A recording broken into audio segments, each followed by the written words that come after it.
Masters ಎಲ್ಲರೂ video on ಮಾಡ್ಕೊಳ್ರಿ. ಆಯ್ತಾ?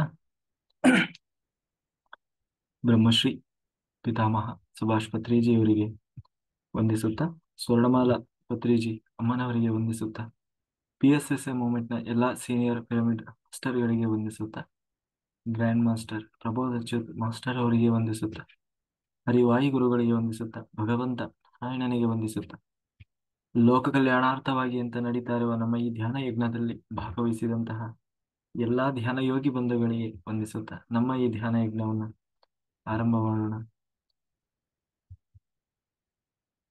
ನಮ್ಮ ಈ ಧ್ಯಾನ ಯಜ್ಞಕ್ಕೆ ಸಮಸ್ತ ಬ್ರಹ್ಮಾದಿ ದೇವತೆಗಳನ್ನ, ಯಕ್ಷಗಂಧರ್ವ ನಾಗ ಚೈತನ್ಯವನ್ನ ಆವಾಹನೆಯನ್ನು ಮಾಡೋಣ. ಮೇಲಿನ ಲೋಕಗಳ ಎಲ್ಲ ಆಸ್ಟ್ರಲ್ ಮಾಸ್ಟರ್ಸ್, ಎನ್ಲೈಟೆಡ್ ಮಾಸ್ಟರ್ಸ್ ಚೈತನ್ಯವನ್ನು, ಮೋಕ್ಷ ಜೀವಿಗಳು ಅಂತ ಏನಿದ್ದಾರೆ ಅವರೆಲ್ಲರ ಚೈತನ್ಯವನ್ನು ಕೂಡ ನಮ್ಮ ಈ ಧ್ಯಾನ ಯಜ್ಞದಲ್ಲಿ ಆವಾಹನೆಯನ್ನು ಮಾಡೋಣ. ಲೋಕ ಕಲ್ಯಾಣಾರ್ಥವಾಗಿ ಅಂತ ಹೇಳಿ ಯಾರೆಲ್ಲ ಕೂತು ತಪಸ್ಸು ಮಾಡ್ತಾ ಇದ್ದಾರೆ, ಧ್ಯಾನ ಮಾಡ್ತಾ ಇದ್ದಾರೆ, ಯೋಗಿಗಳು, ಸಿದ್ಧಪುರುಷರು, ಋಷಿಮುನಿಗಳು, ಹಿಮಾಲಯದ ಯೋಗಿಗಳು, ಅವರೆಲ್ಲರ ಚೈತನ್ಯವನ್ನು ಕೂಡ ನಮ್ಮ ಈ ಧ್ಯಾನ ಯಜ್ಞದಲ್ಲಿ ಆವಾಹನೆಯನ್ನು ಮಾಡೋಣ. ಬ್ರಹ್ಮಾಂಡದಲ್ಲಿ ಯಾರೆಲ್ಲ ಬ್ರಹ್ಮಶ್ರೀಗಳು ಅಂತ ಇದ್ದಾರೆ, ಗ್ರ್ಯಾಂಡ್ ಮಾಸ್ಟರ್ಸ್ ಅಂತ ಇದ್ದಾರೆ, ಅವರೆಲ್ಲರ ಚೈತನ್ಯವನ್ನು ಕೂಡ ನಮ್ಮ ಈ ಧ್ಯಾನ ಯಜ್ಞದಲ್ಲಿ ಆವಾಹನೆಯನ್ನು ಮಾಡೋಣ. ಬ್ರಹ್ಮಾಂಡದಲ್ಲಿರುವಂತಹ ಎಲ್ಲ ಆಸ್ಟ್ರಲ್ ಪಿರಮಿಡ್ಗಳನ್ನ, ಆಸ್ಟ್ರಲ್ ಕ್ರಾಪ್ ಸರ್ಕಲ್ಗಳನ್ನ, ಆಸ್ಟ್ರಲ್ ಕ್ರಿಸ್ಟಲ್ಗಳನ್ನ ಆವಾಹನೆಯನ್ನು ಮಾಡೋಣ. ನಮ್ಮೆಲ್ಲರ ಪೂರ್ಣಾತ್ಮನನ್ನ ಆವಾಹನೆಯನ್ನು ಮಾಡೋಣ. ವಿಶ್ವರೂಪಿಯಾದ ಪರಬ್ರಹ್ಮ ಸ್ವರೂಪಿಯಾದ ವಿಶ್ವಮೂಲ ಚೈತನ್ಯವಾದಂತಹ ಭಗವಂತನನ್ನ ಆವಾಹನೆಯನ್ನು ಮಾಡಿದ ಅವರೆಲ್ಲರ ಚೈತನ್ಯ ಫ್ರೀಕ್ವೆನ್ಸಿಯಲ್ಲಿ ನಾವೆಲ್ಲರೂ ಒಟ್ಟಾಗಿ ಈ ಏಕತ್ವ ಸ್ಥಿತಿಯಲ್ಲಿ ನಾವೆಲ್ಲರೂ ಈ ಧ್ಯಾನ ಯಜ್ಞದಲ್ಲಿ ಮುಂದುವರಿಯೋಣ ಅಂತ ಹೇಳ್ತಾ, ಶ್ರೀಕೃಷ್ಣನ ಪ್ರೇರಣೆಯಂತೆ ಈಗಾಗಲೇ ನಾವು ಭಗವದ್ಗೀತೆ ಚಿಂತನೆಯನ್ನ ಮಾಡ್ತಾ ಇದ್ವಿ. ಅದರಲ್ಲಿ ಕೃಷ್ಣ ಈಗಾಗಲೇ ಅರ್ಜುನನ ವಿಷಾದಕ್ಕೆ ಒಂದೊಂದೇ ಆಗಿ ಉತ್ತರವನ್ನು ಕೊಡ್ತಾ ಬಂದಿದ್ದ. ಮೊದಲನೇ ಅಧ್ಯಾಯದಲ್ಲಿ ಅರ್ಜುನನ ವಿಷಾದವಾದರೆ, ಎರಡನೇ ಅಧ್ಯಾಯದಲ್ಲಿ ಆತ್ಮ ಮತ್ತೆ ಪರಮಾತ್ಮ ಅವರ ನಡುವಿನ ಸಂಬಂಧದ ಬಗ್ಗೆ ಹೇಳ್ತಾ ಬಂದ. ಮೂರನೇ ಅಧ್ಯಾಯ, ನಾಲ್ಕನೇ ಅಧ್ಯಾಯ ಕರ್ಮಯೋಗ, ಜ್ಞಾನಯೋಗದ ಬಗ್ಗೆ ಹೇಳ್ತಾ ಬಂದ. ಹಾಗೆ ಕೊನೆಯದಾಗಿ ಕರ್ಮಯೋಗ ಹೇಳುವಾಗ ನಾಲ್ಕನೇ ಅಧ್ಯಾಯದಲ್ಲಿ ಕೃಷ್ಣ ಹೇಳಿದ ಕರ್ಮ ಸನ್ಯಾಸ ಇರಬೇಕು. ಕರ್ಮಯೋಗದಲ್ಲಿ ಕರ್ಮಯೋಗ ಅನ್ನುವುದು ಸಾರ್ಥಕವಾಗಬೇಕಾದರೆ, ಅದು ಪರಿಪೂರ್ಣವಾಗಬೇಕು ಅಂತಾದರೆ ಕರ್ಮ ಸನ್ಯಾಸ ಇರಬೇಕು ಅಂತ ಹೇಳಿ ಮುಕ್ತಾಯ ಮಾಡಿದ. ಆದರೆ ಇಲ್ಲಿ ಅರ್ಜುನನಿಗೆ ಒಂದು ಪ್ರಶ್ನೆ ಬಂತು. ಏನು ಅಂತಂದ್ರೆ, ಅಲ್ಲ, ಕರ್ಮ ಸನ್ಯಾಸ ಅಂದ್ರೆ ಏನು? ಎಲ್ಲ ಬಿಟ್ಟು ಬಿಡೋದಪ್ಪ, ಎಲ್ಲ ಕರ್ಮನೇ ಬೇಡ ಅಂತ ಹೇಳಿ ಎಲ್ಲ ಬಿಟ್ಟು ಹೋಗಿ ಅವನು ಮೊದಲೇ ಹೇಳಿದ ಹಾಗೆ ನಾನು ತಪಸ್ಸು ಮಾಡ್ತೇನೆ, ಧ್ಯಾನವೇ ಮುಖ್ಯ ಅನ್ನೋದಾದ್ರೆ ನಾನು ಕಾಡಿಗೆ ಹೋಗಿ ಕೂತು ತಪಸ್ಸು ಮಾಡ್ತೇನೆ.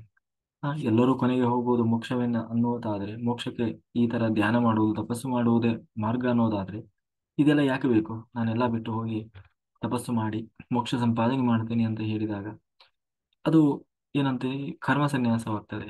ಹಾಗಿರುವಾಗ ನಾನು ಅದನ್ನೇ ಅಲ್ವಾ ಮೊದಲೇ ಹೇಳಿದ್ದು ಕೃಷ್ಣ, ನಾನೆಲ್ಲ ಬಿಟ್ಟು ಹೋಗ್ತೀನಿ ಅಂತ. ಮತ್ತು ನೀನ್ ಹೇಳ್ತಾ ಇದ್ದಿ ಮತ್ತು ಅದನ್ನೇ ಕರ್ಮ ಸನ್ಯಾಸ ಅನ್ನೋದು ಇರಬೇಕು ಕರ್ಮ ಯೋಗದಲ್ಲಿ ಅಂತ. ಕರ್ಮ ಅಂದ್ರೆ ಕೆಲಸ ಮಾಡುವ ಕೆಲಸದಲ್ಲಿ, ನಮ್ಮ ಪ್ರತಿನಿತ್ಯದ ಬದುಕಿನಲ್ಲಿ. ಅದಕ್ಕೆ ಸಹಜವಾಗಿ ಅರ್ಜುನ ಪ್ರಶ್ನೆ ಮಾಡ್ತಾ ಇದ್ದಾನೆ, ಕರ್ಮ ಸನ್ಯಾಸ ಅಂದ್ರೆ ಕರ್ಮ ತ್ಯಾಗ. ಕರ್ಮ ತ್ಯಾಗ ಅಲ್ಲ. ಹಾಗಾಗಿ ಆದ್ದರಿಂದ ಕರ್ಮ ತ್ಯಾಗ ಏನು, ಕರ್ಮ ಸನ್ಯಾಸ ಅಂತಂದ್ರೆ ದ್ವಂದ್ವಾತೀತವಾಗಿ ಕರ್ಮವನ್ನು ಮಾಡುವುದು. ಅಂದ್ರೆ ಕರ್ಮದ ಫಲವನ್ನು ಬಯಸದೆ, ಕರ್ಮಕ್ಕೆ ಬಯಕೆಗಳೇ ಇಲ್ಲದೆ, ಮತ್ತು ಜೊತೆಗೆ ಮಾಡುವ ಕೆಲಸದಲ್ಲಿ ರಾಗ ದ್ವೇಷಗಳಿಲ್ಲದೆ, ಕಾಮಕ್ರೋಧಗಳಿಲ್ಲದೆ ನಿರ್ಲಿಪ್ತರಾಗಿ ನಮ್ಮ ಪಾಲಿನ ಜವಾಬ್ದಾರಿಯನ್ನು ನಿಭಾಯಿಸುವುದೇ ಕರ್ಮಯೋಗ. ಅದನ್ನ ಜೊತೆಗೆ ನನ್ನೊಳಗೆ ಕೂತು ಭಗವಂತ ಎಲ್ಲ ಮಾಡಿಸ್ತಾ ಇದ್ದಾನೆ ಅನ್ನುವ ಅರಿವು ಯಾರು ನಮ್ಮ ನಿತ್ಯ ಬದುಕಿನಲ್ಲಿ, ಅದು ನಮ್ಮ ಹೊಟ್ಟೆಪಾಡಿಗೆ ಇರಬಹುದು ಅಥವಾ ನಮ್ಮ ಸಂಸಾರಿಕ ಜೀವನದ ಕೆಲಸವೇ ಇರಬಹುದು, ಕರ್ಮವೇ ಇರಬಹುದು, ಬೆಳಗ್ಗೆ ಎದ್ದಾಗಿನಿಂದ ರಾತ್ರಿ ಮಲಗುವವರೆಗೂ ಮಾಡುವ ಪ್ರತಿಯೊಂದು ಕರ್ಮವನ್ನು ಕೂಡ ಪ್ರತಿಯೊಬ್ಬರು ಕೂಡ ಇದೇ ರೀತಿ ಯಾರು ಮಾಡ್ತಾ ಹೋಗ್ತಾರೆ, ಆಗ ಅದು ನಿಜವಾದ ಕರ್ಮಯೋಗ ಅಂತ ಅನಿಸಿಕೊಳ್ಳುತ್ತದೆ. ಆದ್ದರಿಂದ ಕರ್ಮ ಸನ್ಯಾಸ ಎಂದರೆ ಕರ್ಮವನ್ನ ಬಿಡುವುದು ಅಂತ ಅರ್ಥ ಅಲ್ಲ, ಕರ್ಮದಲ್ಲಿ ಕಾಮ ಕ್ರೋಧಗಳನ್ನ ಬಿಡುವಂತ. ಹಾಗಾಗಿ ಕಾಮ ಕ್ರೋಧಗಳನ್ನ ಅತೀತನಾಗಿ ಯುದ್ಧ ಮಾಡು, ಜ್ಞಾನಯೋಗದ ದಾರಿಯಲ್ಲಿ ನಡೆ ಎನ್ನುವುದು ಅರ್ಜುನನಿಗೆ ಇಲ್ಲಿಯವರೆಗೆ ಕೃಷ್ಣ ಕೊಟ್ಟಂತಹ ಸಂದೇಶ. ಆದರೆ ಕಾಮಕ್ರೋಧಗಳ ಅತೀತವಾದ ಜ್ಞಾನ ಮಾರ್ಗದಲ್ಲಿ ಯುದ್ಧ ಮಾಡುವುದು ಹೇಗೆ? ಈಗ ಯುದ್ಧ ಮಾಡಬೇಕಾದ್ರೆ ನಾನು ಸುಮ್ಮನೆ ಹಿಂಗೆ ಇದ್ಕೊಂಡು ಹಿಂಗೆ ಬಾಣ ಬಿಡ್ಲಿಕ್ಕೆ ಆಗ್ತದ? ಇಲ್ಲ. ಅಲ್ಲಿ ರೋಷ ಇರ್ಬೇಕಾಗ್ತದೆ, ಆವೇಶ ಇರ್ಬೇಕಾಗ್ತದೆ. ಅವನೊಂದು ಹೊಡೆದಾಗ ಅದನ್ನ ತಿರುಗಿಸಿ ಹೊಡಿಬೇಕು ಅಂತಂದ್ರೆ ಅಲ್ಲಿ ಏನಂತೀವಿ, ಹ್ಮ್ ಆ ಒಂದು ಆ ಶಕ್ತಿ ಬರಬೇಕು ಅಂತಂದ್ರೆ ಅವರಲ್ಲಿ ಆ ಉತ್ಸಾಹ ಬರಬೇಕು ಅಂತಂದ್ರೆ ಆ ರೀತಿ ವರ್ತನೆ ಮಾಡ್ಬೇಕಾಗ್ತದೆ, ಅದೆಲ್ಲ ಬೇಕಾಗ್ತದೆ. ಆದ್ರೆ ಇಲ್ಲಿ ಕೃಷ್ಣ ಹೇಳ್ತಾ ಇದ್ದಾನೆ ರಾಗ ಇರಬಾರ್ದು, ದ್ವೇಷ ಅಲ್ಲ. ಯುದ್ಧ ಅಂದ್ರೇನೆ ಅಲ್ಲಿ ರಾಗ ದ್ವೇಷ ಇರ್ತದೆ ಅಲ್ವಾ? ಈಗ ಅವನು ಎದುರುಗಡೆ ಇರೋನು ಸಾಯ್ಬೇಕು ಅಂತಾನೆ ತಾನೇ ಯುದ್ಧ ಮಾಡುದು. ಅಯ್ಯೋ ಪಾಪ, ಅಯ್ಯೋ ಪಾಪ, ಅವನು ಎಲ್ಲಾರ ಮತ್ತೆ ಪೆಟ್ಟಾಗ್ಬಿಟ್ಟಾತು ಅಂತೇಳಿ ನಿಧಾನ ಬಾಳ ಬಿಡ್ಲಿಕ್ಕೆ ಆಗ್ತದೆ? ಇಲ್ಲ. ಅದ್ರಲ್ಲಿ ಮತ್ತೆ ಇವನಿಗೆ ಕೃಷ್ಣ ಹೇಳ್ತಾ ಇದ್ದಾನೆ, ಇಲ್ಲ, ಕರ್ಮ ಸನ್ಯಾಸ ಇರಬೇಕು, ರಾಗ ದ್ವೇಷಗಳು ಇರಬಾರ್ದು. ಫಲ ಇರಬಾರ್ದು ಏನೋ ಒಪ್ಕೊಳ್ಳೋಣ, ಆಯ್ತು, ಸೋಲ್ತೀವ ಗೆಲ್ತೀವ, ಆದ್ರೆ ಅಟ್ಲೀಸ್ಟ್ ಯುದ್ಧ ಮಾಡುವಾಗ ನಾವು ಅದರಲ್ಲಿ ಸಂಪೂರ್ಣವಾಗಿ ತಲ್ಲೀನರಾಗಬೇಕು ಅಂತಂದ್ರೆ ಅದಕ್ಕೆ ಏನಂತೀವಿ, ಅದರ ಒಂದು ಆ ಏನಂತೀವಿ, ಅದಕ್ಕೆ ಬೇಕಾಗಿರುವಂತದ್ದನ್ನ ರೀತಿಯಲ್ಲಿ ಆದ್ರೂ ನಾವು ವರ್ತನೆ ಮಾಡಬೇಕಲ್ಲ. ಯಾಕೆಂದ್ರೆ ಮುಂದೆ ಬರ್ತದೆ. ಏನು, ಈ ದುಶ್ಯಾಸನ ಇದ್ದಾನಲ್ಲ, ಅವನ ಹೊಟ್ಟೆಯನ್ನ ಬಗೆದು ರಕ್ತವನ್ನ ಹಿಂಗೆ ಕುಡಿತಾನೆ, ಯಾರು, ಭೀಮಸೇನ. ಅದನ್ನ ನೋಡಿ ಎಲ್ಲರೂ ಶಾಖ ಹೋಗ್ತಾರೆ, ಎಲ್ಲರೂ ನಿಂತ್ಕೊಂಡು ನೋಡ್ತಿರ್ತಾರೆ, ದುರ್ಯೋಧನ, ಕರ್ಣ, ಆ ಎಲ್ಲರೂ ಹೆಂಗಂದ್ರೆ ದಿಗ್ಭ್ರಾಂತರಾಗಿ ಹೋಗ್ತಾರೆ ಆ ಭೀಮಸೇನನ ಆರ್ಭಟಕ್ಕೆ ನೋಡಿ. ಯಾಕೆಂದ್ರೆ ಆ 11 ಅಕ್ಷೋಹಿಣಿ ಸೈನ್ಯದಲ್ಲಿ, ಕೌರವರ 11 ಅಕ್ಷೋಹಿಣಿ ಸೈನ್ಯದಲ್ಲಿ 6 ಅಕ್ಷೋಹಿಣಿ ಸೈನ್ಯವನ್ನ ಸಂಹಾರ ಮಾಡಿದವನು ಭೀಮಸೇನ. ಬರೀ ಅರ್ಜುನ ಕೃಷ್ಣನ ಸಹಾಯದಿಂದ ಅತಿರಥ ಮಹಾರಥರನ್ನು ಸಂಹಾರ ಮಾಡಿದ ಬಿಟ್ರೆ, ನಿಜವಾಗ್ಲೂ ಅಲ್ಲಿ ಯುದ್ಧದಲ್ಲಿ ದೊಡ್ಡ ಮಟ್ಟದ ಪಾತ್ರ ವಹಿಸಿದ್ರು ಯಾರು ಅಂತಂದ್ರೆ ಕೃಷ್ಣ ಮತ್ತೆ ಭೀಮಸೇನ. ಹಾಗೆ ಅಂದ್ರೆ ಅವನು ಅಷ್ಟು ರಣಭಯಂಕರನಾಗಿ ಅಲ್ಲಿ ಯುದ್ಧ ಮಾಡಿದ. ಆದ್ರೆ ಅಲ್ಲಿ ರಾಗದ್ವೇಷ ಇಲ್ಲದೆ ಅವನು ಹೇಗೆ ಮಾಡ್ಲಿಕ್ಕೆ ಸಾಧ್ಯ? ಆದ್ರೆ ಮತ್ ಜೊತೆಗೆ ಇದು ಏನಂತೀವಿ, ಆ ಅವತ್ತಿನ ಕಾಲದಲ್ಲಿ ನಿಜವಾಗ್ಲೂ ಮಹಾಜ್ಞಾನಿ ಯಾರು ಅಂತಂದ್ರೆ ಭೀಮಸೇನ. ಅಂತಹ ಮಹಾಜ್ಞಾನಿಯಾದಂತಹ ಭೀಮಸೇನ ಇಂಥ ಕೆಲಸ ಮಾಡಿದ್ನಲ್ಲ, ಮತ್ತೆ ಇದು ಹೆಂಗೆ, ಅದು ಸನ್ಯಾಸ ಅಂತ ಹೆಂಗೆ ಆಗ್ತದೆ? ಅದಕ್ಕೆ ಅರ್ಜುನ ಕೇಳ್ತಾ ಇದ್ದಾನೆ, ಓ ಕೃಷ್ಣ, ನೀನು ಒಮ್ಮೆ ಹೋರಾಟ ಮಾಡು ಅಂತ ಹೇಳ್ತೀಯ, ಯುದ್ಧ ಮಾಡಯ್ಯ, ಹ? ಅದು ನಿನ್ನ ಬಾಳಿನ ಕರ್ತವ್ಯ ಅಂತ ಹೇಳ್ತಿ. ಇನ್ನೊಂದ್ಸರಿ ಹೇಳ್ತಿ ಕರ್ಮ ಸನ್ಯಾಸ ಮಾಡು ಅಂತ. ಒಂದು ವೇಳೆ ಕರ್ಮ ಸನ್ಯಾಸ ಅನ್ನೋದು ಕರ್ಮ ತ್ಯಾಗ ಆದ್ರೆ ಆ ಇದು ಹೆಂಗೆ ಒಂದಕ್ಕೊಂದು ವಿರುದ್ಧ ಅಲ್ವಾ? ಅದರಲ್ಲಿ ಯಾವುದೇ ಶ್ರೇಯಸ್ಕರ ನಮಗೆ ಸಿಗೋಲ್ಲ ಅಂತ ಹೇಳೋದಾದ್ರೆ, ಹಾಗಾಗಿ ಈ ತರ ದ್ವಂದ್ವ ಯಾಕೆ? ನೀನು ನನಗೆ ಕನ್ಫ್ಯೂಸ್ ಮಾಡ್ತಾ ಇದ್ದಿ. ಅದಕ್ಕೆ ನೀನು ಅದನ್ನ ಸ್ವಲ್ಪ ಬಿಡಿಸಿ ಹೇಳಬೇಕು. ಯಾಕೆಂದ್ರೆ ಈಗ ಇದೇ ರೀತಿ ಒಂದಲ್ಲ, ರಾಗದ್ವೇಷ ಇಲ್ಲದೆ ಯುದ್ಧ ಮಾಡೋದು ಹೆಂಗೆ? ಗೆಲ್ಲಬೇಕು, ಅಟ್ಲೀಸ್ಟ್ ಮಾಡುವಾಗ ಗೆಲ್ಲಬೇಕು ಅನ್ನೋ ಒಂದು ಉತ್ಸಾಹನಾದ್ರೂ ಇರಬೇಕಲ್ಲ. ಅದು ನಾವು ಅದರಲ್ಲಿ ಸಂಪೂರ್ಣವಾಗಿ ತಲ್ಲೀನರಾಗಬೇಕು ಅಂದ್ರೆ ಗೆಲುವು ಅನ್ನೋದಾದ್ರೂ ಒಂದು ಆಸೆ ಏನಾದ್ರೂ ಇರ್ಬೇಕಲ್ಲ.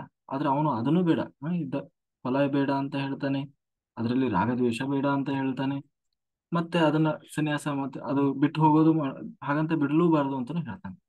ಏನಿದ್ರ ಅಂದ್ರೆ ನೀನು ಹೇಳೋದು ನಮಗೆ ಸರಿಯಾಗಿ ಆ ಯಾವ ಅರ್ಥದಲ್ಲಿ ನೀನು ಹೇಳ್ತಾ ಇದ್ದೀಯ ಅನ್ನೋದು ನಮಗೆ ತಲೆ ಹೋಗ್ತಾ ಇಲ್ಲ. ಹಾಗಾಗಿ ಇದನ್ನು ಸ್ವಲ್ಪ ವಿಸ್ತಾರವಾಗಿ ತಿಳಿಸಿ ಬಿಡಿಸಿ ಹೇಳು ಅನ್ನುವುದು ಅರ್ಜುನನ ಪ್ರಶ್ನೆ. ಅಂದ್ರೆ ಇದು 5ನೇ ಅಧ್ಯಾಯದ ಮೊದಲು ಅರ್ಜುನನ ಪ್ರಶ್ನೆ. ಅದಕ್ಕೆ ಕೃಷ್ಣ ಇಲ್ಲಿ ತಾನು ಉತ್ತರವನ್ನು ಕೊಡ್ತಾನೆ, ನೋಡು ಅರ್ಜುನ, ಯಾರು ರಾಗ ದ್ವೇಷವನ್ನ ದಾಟಿ ನಿಲ್ಲುತ್ತಾನೋ ಅವನೇ ನಿಜವಾದ ಸನ್ಯಾಸಿ. ಆ ಸನ್ಯಾಸತ್ವ ಅನ್ನೋದು, ಸನ್ಯಾಸಿ ಅಂತಂದ್ರೆ ಇಲ್ಲಿ ಕೃಷ್ಣ ಹೇಳ್ತಾ ಇರೋ ಸನ್ಯಾಸಿ ಏನಂತೀವಿ, ಕಾವಿ ಬಟ್ಟೆ ಹಾಕಿಕೊಂಡು ಮಠ ಮಂದಿರಗಳನ್ನ ಸೇರಿಕೊಂಡು ಅಥವಾ ಯಾವುದೋ ಆ ಗುಹೆಯನ್ನ ಸೇರಿಕೊಂಡು ತಪಸ್ಸು ಮಾಡುವ ಸನ್ಯಾಸಿಯ ಬಗ್ಗೆ ಹೇಳ್ತಾ ಇಲ್ಲ. ಪ್ರತಿಯೊಬ್ಬನ ಒಳಗೂ ಕೂಡ ಒಬ್ಬ ಸನ್ಯಾಸಿ ಇರಬೇಕು. ಯಾವ ಸನ್ಯಾಸಿ? ರಾಗ ದ್ವೇಷವನ್ನ ಮೀರಿದ ಸನ್ಯಾಸಿ. ಯಾರು ರಾಗ ದ್ವೇಷವನ್ನು ದಾಟಿರ್ತಾನೋ ಅವನೇ ನಿಜವಾದ ಸನ್ಯಾಸಿ. ಕರ್ಮಯೋಗದಲ್ಲಿ ಕರ್ಮ ಸನ್ಯಾಸಕ್ಕಿಂತಲೂ ಮಿಗಿಲಾದದ್ದು ಯಾವುದೂ ಇಲ್ಲ. ಯಾಕೆ ಅಂತಂದ್ರೆ ಅರ್ಜುನ ನನಗೆ ಯಾಕೆಂದ್ರೆ ಇಲ್ಲಿ ಅರ್ಜುನ, ನನಗೆ ಕೌರವರ ಮೇಲೆ ದ್ವೇಷ ಇಲ್ಲ, ನಾವೇ ಗೆಲ್ಲಬೇಕು ಎನ್ನುವ ಬಯಕೆಯೂ ಕೂಡ ಇಲ್ಲ, ನನಗೆ ಯಾವ ಫಲತಾಸೆಯೂ ಇಲ್ಲ ಎಂದು ಯುದ್ಧ ಮಾಡದೆ ನಿರ್ಲಿಪ್ತನಾಗಿ ನಿಷ್ಕ್ರಿಯನಾಗಿ ಕುಳಿತರೆ ಅದು ಕರ್ಮ ಸನ್ಯಾಸವಾಗುತ್ತದೆ. ಆದರೆ ಹೀಗೆ ಸುಮ್ಮನೆ ಕುಳಿದರೆ ಅದು ಕರ್ತವ್ಯ ಕರ್ಮ ಅಥವಾ ಕರ್ಮಯೋಗ ಮಾಡಿದಂತೆ ಆಗೋದಿಲ್ಲ. ಹಾಗಾದ್ರೆ ಇಲ್ಲಿ ಕರ್ತವ್ಯ ಕರ್ಮ ಅಂದ್ರೆ ಏನು? ಕರ್ತವ್ಯ ಯೋಗ ಅಥವಾ ಏನು, ಕರ್ಮಯೋಗ ಅಂದ್ರೆ ಏನು? ಮತ್ತೆ ಕರ್ಮ ಸನ್ಯಾಸ ಅಂದ್ರೆ ಏನು? ಕರ್ಮಯೋಗದಲ್ಲಿ ಕರ್ಮ ಸನ್ಯಾಸ ಇರಬೇಕು. ಹಾಗಾಗಿ ಇದರಿಂದ ಅಧರ್ಮಕ್ಕೆ ಜಯವಾಗ್ತದೆ. ಒಂದು ವೇಳೆ ಅವನು ಕರ್ಮ ಸನ್ಯಾಸಿ ಆಗಿ ಇದರಿಂದ ಏನು ಯೂಸ್ ಇಲ್ಲ, ಇದು ರಾಗ ದ್ವೇಷ ಎಲ್ಲಾ ಬಿಟ್ಟು ಸುಮ್ಮನೆ ಕೂತ ಕರ್ಮವನ್ನು ತ್ಯಾಗ ಮಾಡಿದ ಅಂತಂದ್ರೆ ಅದು ಕರ್ಮ ಸನ್ಯಾಸವಾಗ್ತದೆ ಅನ್ನೋದಾದ್ರೆ ಮತ್ತೆ ಕರ್ಮಯೋಗಿ ಆಗೋಲ್ಲ ಅವನು. ಆದ್ದರಿಂದ ಕರ್ಮ ಸನ್ಯಾಸ ಮತ್ತೆ ಕರ್ಮಯೋಗ ಇದು ಯಾವತ್ತೂ ಜೊತೆಗೆ ಇರಬೇಕಾದದ್ದು. ಕರ್ಮಯೋಗವಿಲ್ಲದೆ ಕರ್ಮ ಸನ್ಯಾಸ ಎಂದು ಶ್ರೇಯಸ್ಸನ್ನ ಕೊರುವುದಿಲ್ಲ ಅಂತ ಹೇಳಿ ಇಲ್ಲಿ ಕೃಷ್ಣ ತಾನು ಉತ್ತರ ಕೊಟ್ಟ. ಅಂದ್ರೆ ಇದು ನಿಮಗೂ ಸ್ವಲ್ಪ ಕನ್ಫ್ಯೂಸ್ ಆಗ್ಬೋದು, ಏನಿದು ಕರ್ಮ ಸನ್ಯಾಸ ಕರ್ಮಯೋಗ ಅಂತಂದ್ರೆ. ಅಂದ್ರೆ ಕರ್ಮ ಯೋಗ ಅಂತಂದ್ರೆ ನಾವು ಮಾಡಬೇಕಾದ ಕರ್ಮವನ್ನ ಅದರ ಫಲವನ್ನ ನಿರೀಕ್ಷೆ ಮಾಡದೆ ನಮ್ಮೊಳಗೆ ಕೂತು ಭಗವಂತ ಏನು ಮಾಡಿಸ್ತಾ ಇದ್ದಾನೋ ಅದನ್ನು ಮಾಡ್ತಾ ಇದ್ದೇನೆ ಎನ್ನುವ ಅರಿವಿನೊಂದಿಗೆ ಮಾಡುವುದು ಕರ್ಮಯೋಗ. ಆ ಕರ್ಮ ಸನ್ಯಾಸ ಅಂತಂದ್ರೆ ಮಾಡುವ ಕೆಲಸದಲ್ಲಿ ರಾಗ ದ್ವೇಷ ಅಸೂಯೆ ಯಾವುದನ್ನೂ ಇಟ್ಟುಕೊಳ್ಳದೆ ಶುದ್ಧ ಮನಸ್ಸಿನಿಂದ ಮಾಡುವುದು ಕರ್ಮ ಸನ್ಯಾಸ. ಇದು ಎರಡೂ ಒಂದಕ್ಕೊಂದು ಪೂರಕವಾಗಿರ್ಬೇಕು, ಅಂದ್ರೆ ಎರಡೂ ಒಟ್ಟಿಗೆ ಇದ್ದಾಗಲೇ ನಿಜವಾಗ್ಲೂ ಅದು ಸಾರ್ಥಕವಾಗುವುದು. ಹಾಗಾಗಿ ಇಲ್ಲಿ ಯಾವ ಯುದ್ಧದ ಬಗ್ಗೆ ಹೇಳ್ತಾ ಇದ್ದಾನೆ ಕೃಷ್ಣ? ಬರೀ ಕುರುಕ್ಷೇತ್ರ ಮಹಾಯುದ್ಧ ಅಲ್ಲ, ಪ್ರತಿಯೊಬ್ಬರ ಜೀವನವೂ ಒಂದು ಕುರುಕ್ಷೇತ್ರ ಮಹಾಯುದ್ಧ. ಅಲ್ಲಿ ಕೇವಲ ಒಂದು ಏನಂತೀವಿ, ಆ ಯುದ್ಧವನ್ನ ಉದ್ದೇಶಿಸಿ ಹೇಳ್ತಾ ಇರುವ ಮಾತಲ್ಲ. ಪ್ರತಿಯೊಬ್ಬರ ಜೀವನದಲ್ಲೂ ನಡೆಯುವುದು ನಿತ್ಯ ನಿತ್ಯ ಯುದ್ಧ, ನಿತ್ಯ ಕುರುಕ್ಷೇತ್ರ. ಆ ನಿತ್ಯ ಕುರುಕ್ಷೇತ್ರ ಎಂಬ ನಮ್ಮ ಜೀವನದಲ್ಲಿ ಇಲ್ಲಿ ನಮ್ಮ ಕರ್ತವ್ಯ ಕರ್ಮದಿಂದ ದೂರ ಸರಿದು ಒಂದು ವೇಳೆ ರಾಗ ದ್ವೇಷ ಕಾಮ ಕ್ರೋಧವನ್ನು ಬಿಟ್ಟು ನಿಷ್ಕ್ರಿಯನಾಗಿ ಕರ್ಮ ಸನ್ಯಾಸವನ್ನು ಸಾಧಿಸಿದೆ ಎಂದುಕೊಂಡ್ರೆ ಆ ನಿಜವಾಗ್ಲೂ ನಮ್ಮ ಜೀವನ ವ್ಯರ್ಥವಾಗ್ತದೆ. ಅಂತಂದ್ರೆ ಈ ಜೀವನ ಹೋರಾಟದಲ್ಲಿ ಏನ್ ಮಾಡ್ತೀವಿ? ಮಾಡಬೇಕಾದ ಕರ್ಮವನ್ನು ಬಿಡ್ತೀವಿ, ಮಾಡಬೇಕಾದ ಕರ್ಮವನ್ನ ಬಿಟ್ಟು ರಾಗ ದ್ವೇಷ ಎಲ್ಲ ಬಿಟ್ಟಿದ್ದೀನಿ. ರಾಗ ಇಲ್ಲ, ದ್ವೇಷ ಇಲ್ಲ, ಕಾಮ ಇಲ್ಲ, ಕ್ರೋಧ ಇಲ್ಲ, ಎಲ್ಲ ಬಿಟ್ಟು ಯಾರು ಏನ್ ಮಾಡಿದ್ರು ಏನು ರಿಯಾಕ್ಷನ್ ಹಾ ಮಾಡೋ ಕೆಲಸ ಅದನ್ನು ಮಾಡಲು ಎಲ್ಲ ಬಿಟ್ಟು ಬಿಟ್ಟಿದ್ದೀನಿ. ಹೋಗಿ ಎಲ್ಲೋ ಒಂದ್ ಕಡೆ ಕುತ್ಕೊಂಡ ಜೀವನ ಸಾರ್ಥಕವಾಯ್ತಾ? ಇಲ್ಲ, ವ್ಯರ್ಥವಾಯ್ತು. ಅದರಿಂದ ಮೋಕ್ಷ ಅನ್ನೋದು ಸಿಗೋಲ್ಲ, ಅದು ನಿನ್ನ ಶ್ರೇಯಸ್ಸಿಗೆ ಕಾರಣ ಆಗೋದು. ಹಾಗಾಗಿ ರಾಗದ್ವೇಷದ ತ್ಯಾಗವನ್ನು ಮಾಡು. ಬದುಕು ಎನ್ನುವ ಜೀವನ ಈ ಯುದ್ಧದಲ್ಲಿ ನಮ್ಮ ಕರ್ತವ್ಯ ಕರ್ಮದ ಮುಖೇನ ಹೋರಾಟ ಮಾಡಬೇಕು. ಅದೇ ನಿಜವಾದ ಜೀವನ ಧರ್ಮ. ಅಂದ್ರೆ ಆ ಪಲಾಯನ ಮಾಡಬಾರದು, ಪಲಾಯನವಾದ ಅಲ್ಲ, ಏನು ಪಲಾಯನವನ್ನು ಮಾಡಬಾರದು. ಪಲಾಯನ ಮಾಡೋದು ಅಂತಂದ್ರೇನು? ಅಯ್ಯೋ ಈ ಹೆಂಡತಿ ಮಕ್ಕಳು ಸಂಸಾರ ಗಂಡ ಜೀವನ ಇದರಲ್ಲಿ ಏನೂ ಹುರುಳಿಲ್ಲ ಆ ಅಂತ ಹೇಳಿ ಎಲ್ಲಾ ಬಿಟ್ಟು ಹೋಗುವುದಲ್ಲ. ಅದಲ್ಲ ಅದು ನಿಜವಾದ ಸಾಧನೆ ಅಲ್ಲ. ಅವನು ಹೆಂಡತಿ ಹೇಗಾದ್ರೂ ಇರಲಿ, ಗಂಡ ಹೇಗಾದ್ರೂ ಇರಲಿ, ಎಲ್ಲವನ್ನ ನಿಭಾಯಿಸಿಕೊಂಡು ಎಲ್ಲವನ್ನ ಸಹಿಸಿಕೊಂಡು ಇದು ನನ್ನ ಪಾಲಿನ ಕರ್ತವ್ಯ ಧರ್ಮ ಅಂತ ಹೇಳಿ ಯಾರು ಅದನ್ನ ಏನಂತೀವಿ ಸ್ವಲ್ಪ ಏನೋ ಚೂರು ಗಂಡ ಸರಿ ಇಲ್ಲ ಅಂತ ಕೂಡಲೇ ಹೆಂಡತಿ ಹಾರಾಡೋದು, ಹೆಂಡತಿ ಸರಿ ಇಲ್ಲ ಅಂದ ಕೂಡಲೇ ಗಂಡ ಹಾರಾಡೋದು. ಸರಿ ಇಲ್ಲ ಮೀನ್ಸ್ ಒಬ್ರಿಗೊಬ್ರಿಗೆ ಹೊಂದಾಣಿಕೆ ಬರ್ತಾ ಇಲ್ಲ ಅಂದ ಮಾತ್ರಕ್ಕೆ ಹಾ ತಮಗೆ ಏನಂತೀವಿ, ತಮಗೆ ಇಚ್ಛೆ ಬಂದ ಹಾಗೆ ವರ್ತನೆ ಮಾಡುವುದು ಅದು ನಿಜವಾದ ಕರ್ಮಯೋಗವಲ್ಲ. ಯಾರು ಅದರಿಂದ ತಪ್ಪಿಸಿಕೊಳ್ಳಿಕ್ಕೆ ನಿಜವಾಗ್ಲೂ ಅದನ್ನು ಯಾರು ನಿಭಾಯಿಸ್ಲಿಕ್ಕೆ ಆ ಏನು ಸೋಲ್ತಾನೆ ನಿಜವಾಗ್ಲೂ ಅವನು ಕರ್ಮಯೋಗಿ ಆಗೋಲ್ಲ, ಅವನು ಸೋತು ಹೋಗ್ತಾನೆ. ಜೀವನ ಯಾಕಂದ್ರೆ ಈ ಜೀವನ ಅನ್ನೋದೇ ಒಂದು ಯುದ್ಧ. ಅದರಲ್ಲಿ ಈ ರಾಗ ದ್ವೇಷ ನಾನೇ ಗೆಲ್ಲಬೇಕು, ನಂದೇ ನಡಿಬೇಕು ಅನ್ನುವ ಅಹಮ್ಮನ್ನ ಬಿಡಬೇಕು. ಆಗ ಈ ರಾಗ ದ್ವೇಷ ಕಾಮ ಕ್ರೋಧಗಳನ್ನು ಯಾರು ಬಿಟ್ಟು ಜೀವನದಲ್ಲಿ ತಾನು ಮಾಡಬೇಕಾದ ಕರ್ತವ್ಯ ಧರ್ಮವನ್ನು ಒಬ್ಬ ಗಂಡನಾಗಿ ಗಂಡನ ಕರ್ತವ್ಯ, ಹೆಂಡತಿಯಾಗಿ ಹೆಂಡತಿ ಮಾಡಬೇಕಾದ ಕರ್ತವ್ಯ, ಮಕ್ಕಳಾಗಿ ತಂದೆಯಾಗಿ ತಾಯಿಯಾಗಿ ಅಣ್ಣನಾಗಿ ಅವರವರ ಗುರುವಾಗಿ ಶಿಷ್ಯನಾಗಿ ಒಬ್ಬ ನಾಯಕನಾಗಿ ಒಬ್ಬ ಹೀಗೆ ಪ್ರತಿಯೊಬ್ಬರು ಕೂಡ ಅವರವರ ಕ್ಷೇತ್ರದಲ್ಲೇ ನಿಂತು ಜಾಗದಲ್ಲೇ ನಿಂತು ಅವರವರು ಮಾಡಬೇಕಾದ ಕರ್ಮವನ್ನ ಈ ಮದಮತ್ಸರ ಕಾಮ ಕ್ರೋಧ ಲೋಭಗಳಿಗೆ ಮೀರಿ ಯಾರು ಮಾಡ್ತಾರೆ ಆಗ ನಿಜವಾದ ಈ ನಿತ್ಯ ಈ ಕುರುಕ್ಷೇತ್ರದಲ್ಲಿ ಗೆಲ್ಲಲಿಕ್ಕೆ ಸಾಧ್ಯವಾಗ್ತದೆ. ಅದೇ ನಿಜವಾದ ಕರ್ಮಯೋಗ ಅಂತ ಹೇಳ್ತಾ ಇಲ್ಲಿ ಸಾಂಖ್ಯ ಯೋಗವನ್ನು ಕೂಡ ಇದರ ಜೊತೆಗೆ ಹೇಳ್ತಾನೆ. ಸಾಂಖ್ಯ ಅಂತಂದ್ರೆ ಸಂಖ್ಯಾಶಾಸ್ತ್ರ, ಸಂಖ್ಯೆ ಅಂತಂದ್ರೆ ಅಂಕೆ ಅಂದ್ರೆ ಇಲ್ಲಿ ಗಣಿತದ ಅಂಕೆಯ ಬಗ್ಗೆ ಹೇಳ್ತಾ ಇರೋದಲ್ಲ.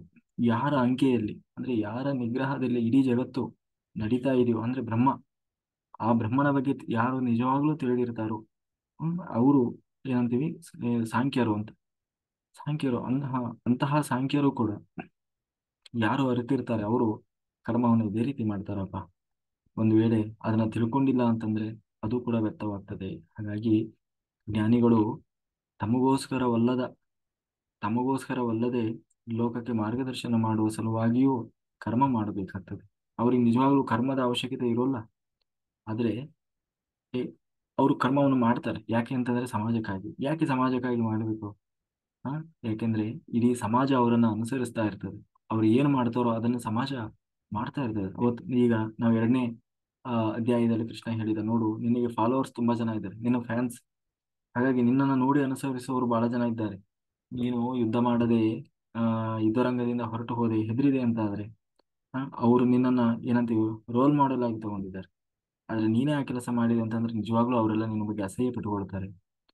ಅವರು ಕೂಡ ಅವರ ಜವಾಬ್ದಾರಿಯನ್ನು ಮರೀತಾರೆ. ಹಾಗಾಗಿ ಆದ್ದರಿಂದ ಜ್ಞಾನ ಮತ್ತೆ ಕರ್ಮ ಒಂದಕ್ಕೊಂದು ಪೂರಕ. ಜ್ಞಾನಪ್ರದ ಮತ್ತೆ ಕರ್ಮಪ್ರದ ಈ ಎರಡೂ ಮಾರ್ಗದ ಗುರಿ ಒಂದೇ. ಜ್ಞಾನಪ್ರದವಾಗಿ ಕರ್ಮ ಮಾಡುವ ಋಷಿಗಳು ದೇವತೆಗಳು ಕರ್ಮ ಪ್ರಧಾನವಾಗಿ ಜ್ಞಾನದಿಂದ ಕರ್ಮ ಮಾಡುವವರು ಎಲ್ಲರೂ ಕೂಡ ಹೋಗಿ ಸೇರುವುದು ಒಂದು ದಿವಸ ಭಗವಂತನನ್ನೇ ಅಂತ ಹೇಳ್ತಾ. ಹಾಗಾಗಿ ನೋಡಪ್ಪ, ಆ ಅರ್ಜುನ, ಕರ್ಮಯೋಗವಿಲ್ಲದೆ ಬರೀ ದ್ವಂದ್ವ ತ್ಯಾಗದಿಂದ ಜೀವನ ಸಾರ್ಥಕ ಆಗೋಲ್ಲ. ದ್ವಂದ್ವ ತ್ಯಾಗ ಅಂದ್ರೆ ಏನು? ಅದೇ ಕಾಮ ಕ್ರೋಧ ಲೋಭ ಎಲ್ಲವನ್ನ ಮೀರಿ ನಿಂತು ಬರೀ ಕ ಕರ್ಮವನ್ನು ಮಾಡದೆ ಎಲ್ಲ ಬಿಟ್ಟು ಕುಂತ್ಕೊಂಡ್ರೆ ಅದು ಏನು ನಿನ್ನ ಶ್ರೇಯಸ್ಸಿಗೆ ಕಾರಣ ಆಗೋಲ್ಲ. ಹಾಗಾಗಿ ಇಡೀ ಶಾಸ್ತ್ರವನ್ನ ಓದಿದೆ, ಎಲ್ಲ ಓದಿದ್ದೀನಿ ನಾನು. ವೇದ ಉಪನಿಷತ್ತು 18 ವೇದವ್ಯಾಸರು ಬರೆದ 18 ಮಹಾಪುರಾಣಗಳು, ಓಕೆ, ಎಲ್ಲವನ್ನ ಓದಿ ಅರೆದು ಕುಡಿದು ಬಿಟ್ಟಿದ್ದೀನಿ. ಜ್ಞಾನ ಅನ್ನೋದು ಜ್ಞಾನ ಭಂಡಾರವೇ ನನ್ನ ತಲೆಯಲ್ಲಿದೆ. ಏನು ಕೇಳಿದ್ರು ನಾನು ಹೇಳ್ತೇನೆ. ಹಾಗಾಗಿ ನಾನು ಯಾವುದೇ ಕರ್ಮ ಮಾಡಬೇಕಾಗಿಲ್ಲ. ಕರ್ಮ ಮಾಡೋದು ಯಾಕೆ? ಜ್ಞಾನಕ್ಕಾಗಿ. ಆ ಜ್ಞಾನ ಆಲ್ರೆಡಿ ನಾನು ಈಗಾಗಲೇ ಓದಿ ತಿಳ್ಕೊಂಡು ಬಿಟ್ಟಿದ್ದೇನೆ ಅಂತ ಹೇಳಿ ಕರ್ಮ ಮಾಡದೆ ಯಾರಾದರೂ ಕುಳಿತ ಅಂತ ಆದ್ರೆ ಖಂಡಿತ ಅದು ಅವನ ಶ್ರೇಯಸ್ಸಿಗೆ ಕಾರಣ ಆಗೋಲ್ಲ. ಹಾಗಾಗಿ ದ್ವಂದ್ವಾತೀತನಾಗಿ ಕಾಮ ಕ್ರೋಧವನ್ನ ಗೆದ್ದು ಜ್ಞಾನಪೂರ್ವಕವಾಗಿ ಕರ್ಮವನ್ನು ಮಾಡಿದರೆ ಅದು ಮೋಕ್ಷಕ್ಕೆ ಕಾರಣವಾಗ್ತದೆ. ಅಂದ್ರೆ ಮಾಡುವ ಕೆಲಸದಲ್ಲಿ ಜ್ಞಾನ ಇರಬೇಕು. ಆ ಜ್ಞಾನವನ್ನ ತಿಳ್ಕೊ, ಬಂದ ಕರ್ಮವನ್ನ ನಿನ್ನ ಪಾಲಿನ ಕರ್ತವ್ಯ ಧರ್ಮವನ್ನು ನಿಭಾಯಿಸು. ಆಗ ಮಾತ್ರ ನೀನು ನಿಜವಾಗಲೂ ನನ್ನನ್ನು ಬಂದು ಸೇರ್ತೀಯ. ಹಾಗಾಗಿ ಕರ್ಮಯೋಗದಲ್ಲಿ ತೊಡಗಿದವನು ತನ್ನ ಮನೋನಿಗ್ರಹ ಮಾಡಿ ಶುದ್ಧವಾದ ಮನಸ್ಸಿನಿಂದ ಶುದ್ಧ ಕರ್ಮವನ್ನು ಮಾಡಬೇಕು. ಮನಸ್ಸನ್ನ ಗೆಲ್ಲಬೇಕಾದರೆ ಭಗವಂತನ ಒಲವು ಅನ್ನೋದು ಬಹಳ ಮುಖ್ಯ. ಮನಸ್ಸನ್ನ ಗೆದ್ದವನು ಇಂದ್ರಿಯಗಳನ್ನು ಗೆಲ್ತಾನೆ. ಆ ಇಂದ್ರಿಯಗಳನ್ನ ಗೆದ್ದಾಗ ಏನಾಗ್ತದೆ? ಆತ್ಮಶುದ್ಧಿ ಆಗ್ತದೆ. ಆಗ ಸರ್ವಭೂತಗಳಿಗೂ ಕೂಡ ನೀನು ಆತ್ಮಭೂತನಾದಂತಹ ಭಗವಂತನೇ ನನ್ನ ನಿಜವಾದ ಆತ್ಮ ಅನ್ನುವ ಅರಿವು ಅವನಿಗೆ ಬರ್ತದೆ. ಏನು? ಕರ್ಮಯೋಗ ಮಾಡುವವನಿಗೆ ಫಸ್ಟ್ ಮನೋನಿಗ್ರಹ ಮಾಡುವುದು, ಅದರಿಂದ ಮನಸ್ಸು ಶುದ್ಧವಾಗ್ತದೆ. ಹಾಗಾಗಿ ಮನೋನಿಗ್ರಹವನ್ನು ಮಾಡಿ ಶುದ್ಧವಾದ ಮನಸ್ಸಿನಿಂದ ಶುದ್ಧವಾದ ಕರ್ಮವನ್ನು ಮಾಡಬೇಕು. ಅದು ಹೇಗೆ ಸಾಧ್ಯವಾಗ್ತದೆ ಅಂತಂದ್ರೆ ಮನಸ್ಸನ್ನ ಗೆಲ್ಲಬೇಕು. ಮನಸ್ಸನ್ನ ಗೆಲ್ಲಬೇಕಾದ್ರೆ ಭಗವಂತನ ಒಲವು ಬೇಕು. ಅಂದ್ರೆ ಭಗವಂತನ ಬಗ್ಗೆ ಆಸಕ್ತಿ ಇರಬೇಕು ನಮಗೆ. ಆಗ ಮನಸ್ಸನ್ನ ಗೆದ್ದವನು ಇಂದ್ರಿಯಗಳನ್ನ ಗೆಲ್ತಾನೆ. ಇಂದ್ರಿಯಗಳನ್ನ ಯಾವಾಗ ಗೆದ್ದ ಆಗ ಆತ್ಮ ಶುದ್ಧಿ ಆಗ್ತದೆ. ಆಗ ಸರ್ವಭೂತಗಳಿಗೂ ಚರಾಚರ ಜೀವರಾಶಿಗಳಿಗೂ ಆತ್ಮಭೂತನಾದಂತಹ ಭಗವಂತನೇ ನನ್ನ ಆತ್ಮ ಅನ್ನುವ ಅರಿವು ಅವನಿಗೆ ಬರ್ತದೆ. ಹಾಗಾಗಿ ಸರ್ವಗತನಾದಂತಹವನು ಸರ್ವನಿಯಾಮಕ ಭಗವಂತ ನನ್ನೊಳಗೂ ಇದ್ದು ಅವನೇ ವಿಶ್ವನಿಯಾಮಕನಾಗಿ ವಿಶ್ವದಲ್ಲೆಲ್ಲ ತುಂಬಿದ್ದಾನೆ ಅನ್ನುವ ಅರಿವು ಬರ್ತದೆ. ಅಂದ್ರೆ ನನ್ನೊಳಗಿರುವವನು ಅದೇ ಭಗವಂತ, ಇಡೀ ಬ್ರಹ್ಮಾಂಡವನ್ನ ನೋಡಿಕೊಳ್ತಾ ಇರುವವನು ಅವನೇ ಅನ್ನುವ ಪ್ರಜ್ಞೆ ಬರ್ತದೆ. ಹಾಗಾಗಿ ಜಗತ್ತನ್ನ ನಿಯಂತ್ರಿಸುವ ಅನಂತ ಶಕ್ತಿ ನನ್ನ ಜೀವ ಸ್ವರೂಪದೊಳಗೂ ತುಂಬಿದೆ ಅನ್ನುವ ಅನುಷ್ಠಾನದಿಂದ ಸರ್ವಭೂತಗಳಲ್ಲೂ ಕೂಡ ಅಂತರ್ಯಾಮಿಯಾದಂತಹ ಭಗವಂತನಲ್ಲಿ ಮನಸ್ಸನ್ನ ನೆಲೆಗೊಳಿಸಿದವನಾಗಿ ಕರ್ಮವನ್ನು ಮಾಡು. ಯಾರು ಹಾಗೆ ಕರ್ಮವನ್ನು ಮಾಡ್ತಾನೆ ಅವನಿಗೆ ನಿಜವಾಗಲೂ ಕರ್ಮ ಅನ್ನುವುದು ಅಂಟಿಕೊಳ್ಳುವುದಿಲ್ಲ. ಹಾಗಾಗಿ ಕರ್ಮ ಸನ್ಯಾಸ ಕರ್ಮಯೋಗ ಎರಡನ್ನೂ ಬೆರೆಸಿ ಜೀವನದಲ್ಲಿ ನಾವು ಕರ್ಮಾನುಷ್ಠಾನವನ್ನು ಮಾಡಬೇಕೇ ಹೊರತು ಅದನ್ನ ನಾವು ಅದೇ ಏನು ಕರ್ಮ ಸನ್ಯಾಸ ಅಂತ ಹೇಳಿ ಎಲ್ಲವನ್ನ ಅದರಿಂದ ಕರ್ಮದಿಂದ ನಾನು ರಾಗ ದ್ವೇಷ ಹಸು ಎಲ್ಲ ಬಿಟ್ಟಿದ್ದೇನೆ ಅಂತ ಹೇಳಿ ಕರ್ಮವನ್ನು ಮಾಡದೆ ಕೊಡುವುದು ಅದು ನಿನ್ನ ಶ್ರೇಯಸ್ಸಿಗೆ ವಿಹಿತವಾದದ್ದು ಅಲ್ಲ ಅನ್ನುವುದು ಇಲ್ಲಿ ಕೃಷ್ಣ ಇಲ್ಲಿ ಮುಂದೆ ಹೇಳ್ತಾನೆ. ನೋಡು ಕೃಷ್ಣ, ಅರ್ಜುನ, ನಮ್ಮ ಜೀವನದಲ್ಲಿ ದೇವರ ಪೂಜೆ ಮಾತ್ರ ಅನುಷ್ಠಾನವಲ್ಲ. ನಮ್ಮ ಪ್ರತಿಯೊಂದು ನಡೆಯೂ ಕೂಡ ನಿನ್ನೆ ಹೇಳಿದ ಹಾಗೆ ಕರ್ಮಯೋಗದಲ್ಲಿ ಹೇಗೆಲ್ಲ ನಿಜವಾಗಲೂ ಸಾಧಕರು ತಾವು ಸಾಧನೆಯನ್ನು ಮಾಡ್ತಾರೆ ಅನ್ನೋದನ್ನ ನಾವು ನಿನ್ನೆ ನೋಡಿದ್ದೀವಿ. ಅಂದ್ರೆ ತಾವು ಬೆಳಗ್ಗೆ ಎದ್ದಾಗಿಂದ ಹಿಡಿದು ರಾತ್ರಿ ಮಲಗುವವರೆಗೆ ಭಗವಂತನ ಚಿಂತನೆಯಲ್ಲಿ ತಾವು ಏನು ಕರ್ಮವನ್ನು ಮಾಡ್ತಾ ಇರ್ತಾರೆ. ಹಾಗೆ ನಮ್ಮ ಪ್ರತಿಯೊಂದು ನಡೆಯೂ ಕೂಡ ಒಂದು ಕರ್ಮಯೋಗವಾಗಬೇಕು. ಯಾವುದೋ ಕಾಲ, ಯಾವುದೋ ಹುಣ್ಣಿಮೆಗೊಂದು ದಿವಸ, ಇವತ್ತು ಅಮಾವಾಸ್ಯೆ, ಹುಣ್ಣಿಮೆಗೊಂದು ವಿಶೇಷ ಪೂಜೆ, ಅಮಾವಾಸ್ಯೆಗೊಂದು ವಿಶೇಷ ಪೂಜೆ, ಶುಕ್ರವಾರ ಒಂದು ಅಥವಾ ಬೆಳಿಗ್ಗೆ 8 ರಿಂದ 9 ಗಂಟೆಗೆ ಒಂದು ಪೂಜೆ, ಯಾವುದೋ ಕಾಲ ವಿಶೇಷದಲ್ಲಿ ಮಾತ್ರ ದೇವರ ಪೂಜೆ ಮಾಡುವುದಲ್ಲ. ನಮ್ಮ ಇಡೀ ಬದುಕೇ ಒಂದು ಯಜ್ಞವಾಗಬೇಕು. ಬೆಳಿಗ್ಗೆ ಎದ್ರೆ ರಾತ್ರಿ ಮಲಗುವವರೆಗೂ ನಾವು ಮಾಡುವ ಸಮಸ್ತ ಕರ್ಮವು ಅದು ಭಗವಂತನ ಪೂಜೆಯಾಗಿರ್ಬೇಕು, ಪೂಜಾರೂಪವಾಗಿರ್ಬೇಕು. ಅದನ್ನೇ ಕೃಷ್ಣ ಭಗವಾನುವಾಚ ಮುಂದೆ ಹೇಳ್ತಾನೆ. ಭಗವಾನುವಾಚ ವಚನ ಕೊಡ್ತಾನೆ. ಅನನ್ಯ ಚಿಂತೆಯಂತೋ ಮಾಂ ಯೇ ಜನ ಪರ್ಯುಪಾಸತೆ ತೇಷಾಂ ನಿತ್ಯಾಭಿಯುಕ್ತಾನಾಂ ಯೋಗಕ್ಷೇಮಂ ವಹಾಮ್ಯಹಂ. ಅನನ್ಯ ಚಿಂತೆಯಂತೋ ಮಾಂ, ಅನನ್ಯವಾಗಿ ಎಲ್ಲಾ ಚಿಂತೆಯನ್ನ ದೂರಗಳನ್ನ ದೂರ ಮಾಡಿದವನಾಗಿ ಅನನ್ಯವಾಗಿ, ಅಂದ್ರೆ ಆ ಭಗವಂತನೇ ಸರ್ವಸ್ವ ಅಂತ ಹೇಳಿ ಅನನ್ಯ ಚಿಂತೆಯಂತೋ ಮಾಂ ಯೇ ಜನ ಪರ್ಯುಪಾಸತೆ. ಪರ್ಯುಪಾಸತೆ ಮನಸ್ಸಿಗೆ ಬಂದಾಗಲ್ಲ, ಕಷ್ಟ ಬಂದಾಗಲ್ಲ, ಹುಣ್ಣಿಮೆಗೆ, ಅಮಾವಾಸ್ಯೆಗೆ, ಶುಕ್ರವಾರಕ್ಕೆ, ಬೆಳಗಿನ ಜಾವ, ಸಾಯಂಕಾಲ ಅಲ್ಲ, ಪ್ರತಿ ಕ್ಷಣ ಪರ್ಯುಪಾಸತೆ, ಪರಿ ಪರಿ ಪರಿ ಪರಿಯಾಗಿ. ತೇಷಾಂ ನಿತ್ಯಾಭಿಯುಕ್ತಾನಾಂ, ನಿತ್ಯ ತನ್ನ ಮನಸ್ಸಿಗೆ ಬಂದಾಗಲ್ಲ, ಏನು ಯಾವಾಗ ಮನಸ್ಸಿಗೆ ಇಷ್ಟ ಬಂದಾಗ, ಕಷ್ಟ ಬಂದಾಗ ಅಲ್ಲ, ನಿತ್ಯಾಭಿಯುಕ್ತಾನಾಂ, ಯಾರು ನಿತ್ಯವೂ ಕೂಡ ಯುಕ್ತನಾಗಿರ್ತಾನೆ, ಮಾಡ್ತಾ ಇರ್ತಾನೆ, ಅವನ ಯೋಗಕ್ಷೇಮ ಮೊಹಮ್ಯಹಂ, ಅವನ ಯೋಗಕ್ಷೇಮದ ಜವಾಬ್ದಾರಿ ನನ್ನದು ಅಂತ ಹೇಳಿ ಭಗವಾನು ವಾಚ, ಭಗವಂತ ತಾನು ವಚನ ಕೊಟ್ಟಿದ್ದಾನೆ. ಅನನ್ಯ ಚಿಂತೆಯಂತೋ ಮಾಂ ಯೇ ಜನ ಪರ್ಯುಪಾಸತೆ ತೇಷಾಂ ನಿತ್ಯಾಭಿಯುಕ್ತಾನಾಂ ಯೋಗಕ್ಷೇಮ ಮೊಹಮ್ಯಹಂ. ಹಾಗೆ ನಮ್ಮ ಬದುಕು ಅನ್ನುವುದೇ ಒಂದು ದೊಡ್ಡ ಯಜ್ಞವಾಗಬೇಕು. ಅದನ್ನ ಬರೀ ನಾವು ಉದ್ನೆ ಕಟ್ಟಿ ಇಟ್ಕೊಂಡು ಮೂರೊತ್ತು ದೇವರ ಮನೆಯಲ್ಲಿ ಕೂತ್ರೆ ಆಗೋಲ್ಲ, ಅಥವಾ ದೇವರ ಪೂಜೆ ಮಾಡಿದ್ರೆ ಮಾತ್ರ ಅದು ಭಗವಂತನ ಯಜ್ಞ, ಪೂಜೆ ಮಾಡದೇ ಇದ್ರೆ ಅದು ಭಗವಂತನ ಯಜ್ಞವಲ್ಲ ಅಂತನೂ ಅಲ್ಲ. ಹಾಗಾಗಿ ಕರ್ಮಾನುಷ್ಠಾನ ಮಾಡುವವನು ನಾನು ನಾನಾಗೇ ಏನನ್ನೂ ಮಾಡ್ತಾ ಇಲ್ಲ ಅನ್ನೋ ಅರಿವು ಅವನಿಗೆ ಇರಬೇಕು. ನನ್ನದು ಇಚ್ಛಾಪೂರ್ವಕ ಕೃತಿ ಆದರೆ ಇಲ್ಲಿ ನನಗೆ ಸ್ವಾತಂತ್ರ್ಯ ಇಲ್ಲ ಎನ್ನುವ ಸತ್ಯವನ್ನ ಅವನು ತಿಳ್ಕೊಂಡಿರ್ಬೇಕು. ನಾವು ಮಾಡಬೇಕು ಎಂದುಕೊಂಡದ್ದನ್ನ ನಮ್ಮಿಂದ ಮಾಡಲು ಆಗೋದಿಲ್ಲ. ಕೆಲವೊಮ್ಮೆ ನಾವು ಏನೋ ಮಾಡಬೇಕು ಅಂತ ಅನ್ಕೊಂಡಿರ್ತೀವಿ, ಆದ್ರೆ ಆಗೋಲ್ಲ. ಹೋಗ್ಲಿ, ನಾವು ಬಯಸಿದ್ದಾದ್ರೆ ಸಿಗ್ತದಾ? ಅದು ಇಲ್ಲ. ಫಲದಲ್ಲಿ ನಮಗೆ ಸ್ವಾತಂತ್ರ್ಯ ಇಲ್ಲ. ಇದು ಪ್ರತಿಯೊಬ್ಬರಿಗೂ ಅನುಭವಕ್ಕೆ ಬರುವಂಥದ್ದು. ಪ್ರತಿಯೊಬ್ಬರ ಪ್ರತಿನಿತ್ಯದಲ್ಲಿ ನಾವು ಏನೋ ಒಂದು ಮಾಡ್ಬೇಕು ಅಂತೀವಿ, ಆದ್ರೆ ಮಾಡೋಕ್ಕಾಗಲ್ಲ. ಏನೋ ತಲೆಯಲ್ಲಿ ಬರ್ತದೆ, ಅದನ್ನ ಮಾಡ್ಲಿಕ್ಕೆ ಆಗೋಲ್ಲ.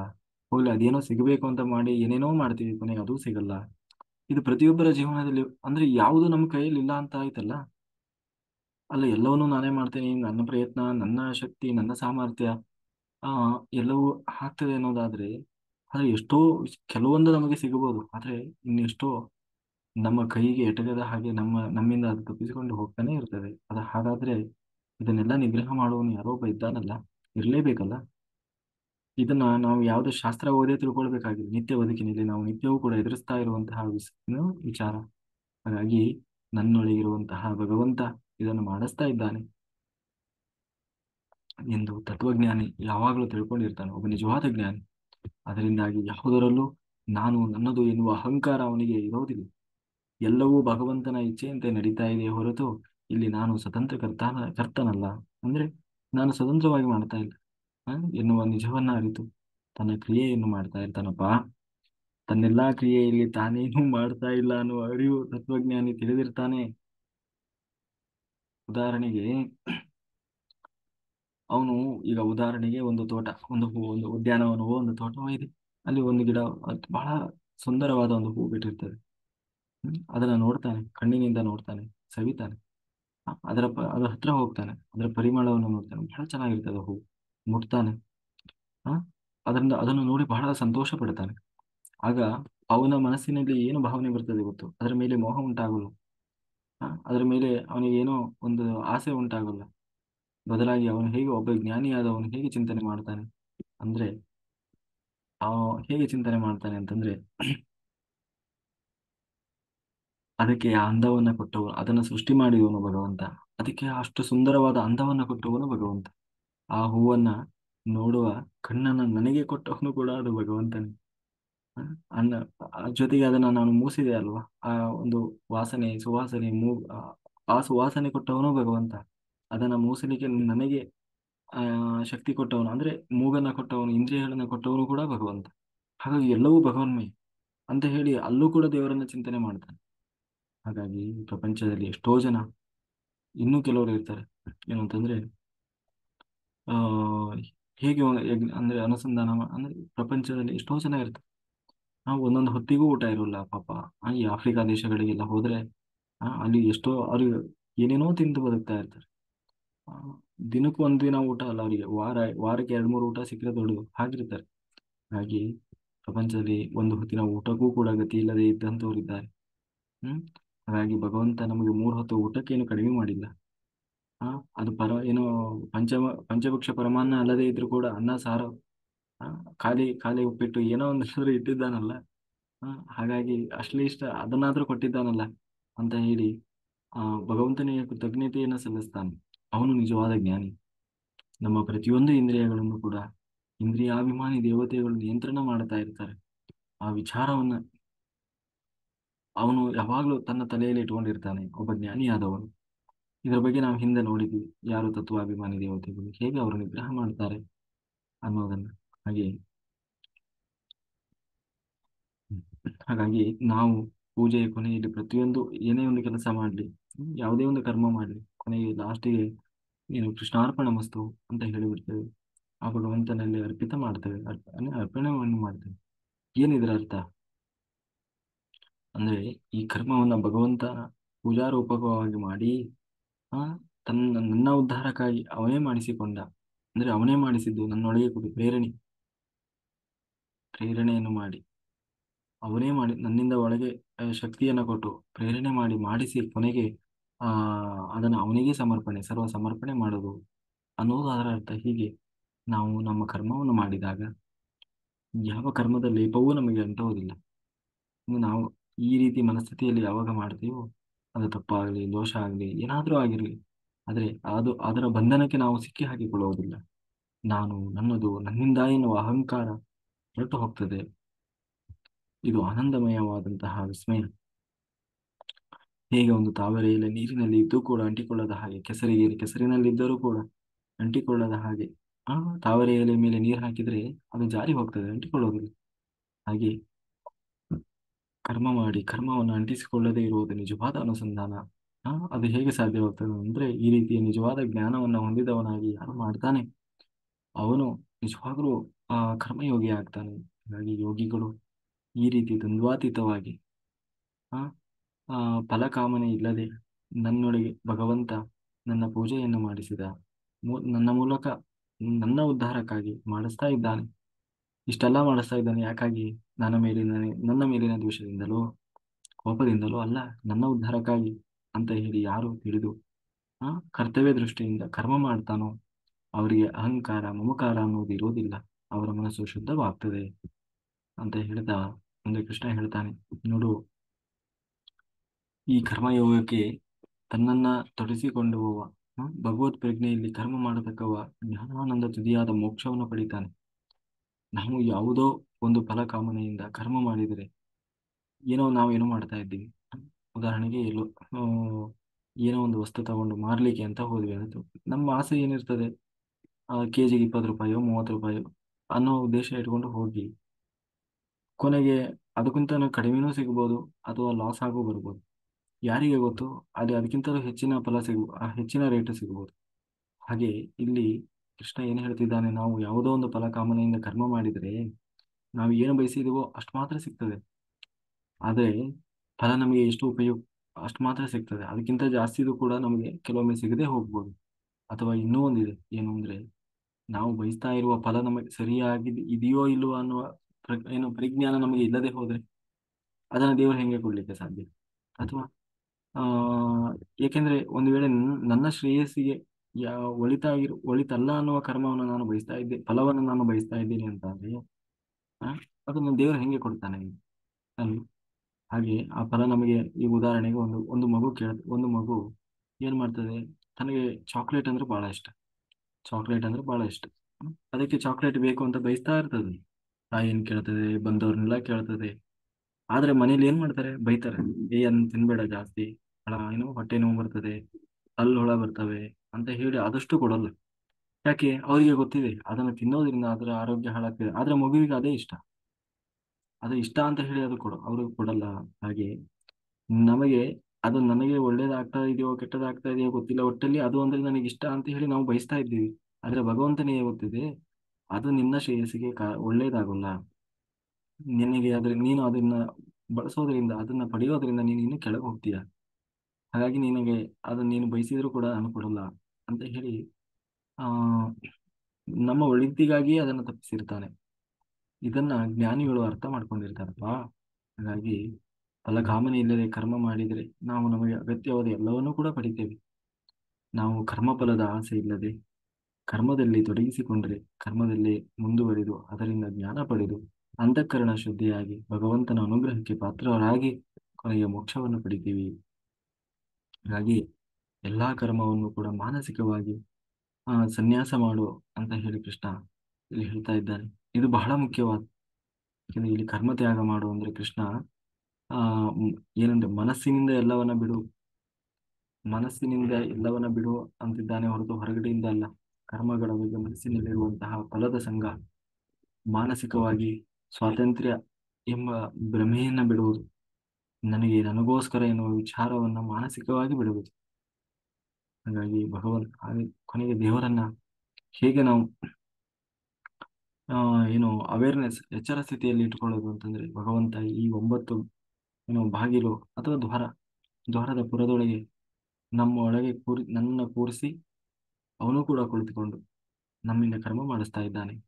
ನನ್ನ ಈ ಪುರದಲ್ಲಿ ಇಟ್ಟವನಾಗಿ ನನ್ನೊಂದಿಗೆ ನನ್ನ ಆತ್ಮೀಯ ಗೆಳೆಯನ ಹಾಗೆ ನಿಂತು ನನ್ನ ಉದ್ಧಾರಕ್ಕಾಗಿ ಈ ಭಗವಂತ ನನ್ನಿಂದ ಕರ್ಮವನ್ನು ಮಾಡಿಸ್ತಾ ಇದ್ದಾನೆ ಅನ್ನುವ ಎಚ್ಚರವನ್ನ ಒಬ್ಬ ನಿಜವಾದ ಕರ್ಮಯೋಗಿ ತಿಳಿದುಕೊಂಡಿರ್ತಾನೆ. ನಿಜವಾದ ಜ್ಞಾನಿ, ನಿಜವಾದ ಆಧ್ಯಾತ್ಮಿಕ ಸಾಧನೆಯಲ್ಲಿರುವವನು ಅದನ್ನು ಅರ್ಥ ಮಾಡ್ಕೊಂಡಿರ್ತಾನೆ. ಧ್ಯಾನದಿಂದ ಕರ್ಮ ಮಾಡಿದಾಗ ಯಾವ ಕ್ಷುದ್ರ ಕೆಲಸ ಕೂಡ ವ್ಯರ್ಥ ಆಗುವುದಿಲ್ಲ. ಅದು ಯೋಗವಾಗ್ತದೆ. ಏನನ್ನೂ ಮಾಡಿದರು, ಏನನ್ನೂ ಮಾಡದೆ, ಏನನ್ನೂ ಮಾಡಿಸದೆ ಹಾಗಾಗಿ ಇರ್ಲಿಕ್ಕೆ ಸಾಧ್ಯ ಇಲ್ಲ. ಸಾಮಾನ್ಯವಾಗಿ ನಾವು ಒಂದು ಕೆಲಸ ಮಾಡಿದ್ರೆ ಅದನ್ನು ನಾನು ಮಾಡಿದೆ, ನಾನು ಹೇಳಿದ್ದರಿಂದ ಈ ಕೆಲಸ ಆಯ್ತು ಗೊತ್ತು ಅಂತ ಹೇಳಿ ಎಲ್ಲಾ ಕಡೆ ಹೇಳ್ಕೊಂಡು ಬರ್ತೀವಿ. ಅಷ್ಟೇ ಅಲ್ಲ, 4 ಜನ ಅದನ್ನ ಎಲ್ಲಾ ಕಡೆ ಹೇಳಿ ಅಂತಾನೂ ಬಯಸ್ತೀವಿ. ನಾನು ಅನ್ನೋದು. ಉದಾಹರಣೆಗೆ ಎಲ್ಲೋ ದೇವಸ್ಥಾನಕ್ಕೆ ಹೋಗ್ತೀವಿ, ದೇವಸ್ಥಾನಕ್ಕೆ ಹೋಗಿ ನಾವು ಆ ಅಲ್ಲಿ ಅವತ್ತೇನೋ ಸೇವೆ ಕೊಡ್ತೀವಿ.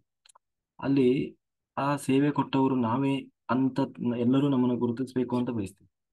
ಅಥವಾ ಅಲ್ಲಿ ಇವತ್ತು ಎಲ್ಲಾ ಕಡೆ ನಾವು ಏನು ಓಡಾಡಿ ಏನಂತೀವಿ, ನಾವೇ ಸೇವಾಕರ್ತರು ಅನ್ನೋ ತರ ನಮ್ಮನ್ನ ಗುರುತಿಸ್ಬೇಕು ಅಂತ ಬಯಸ್ತಾ ಇರ್ತೀವಿ.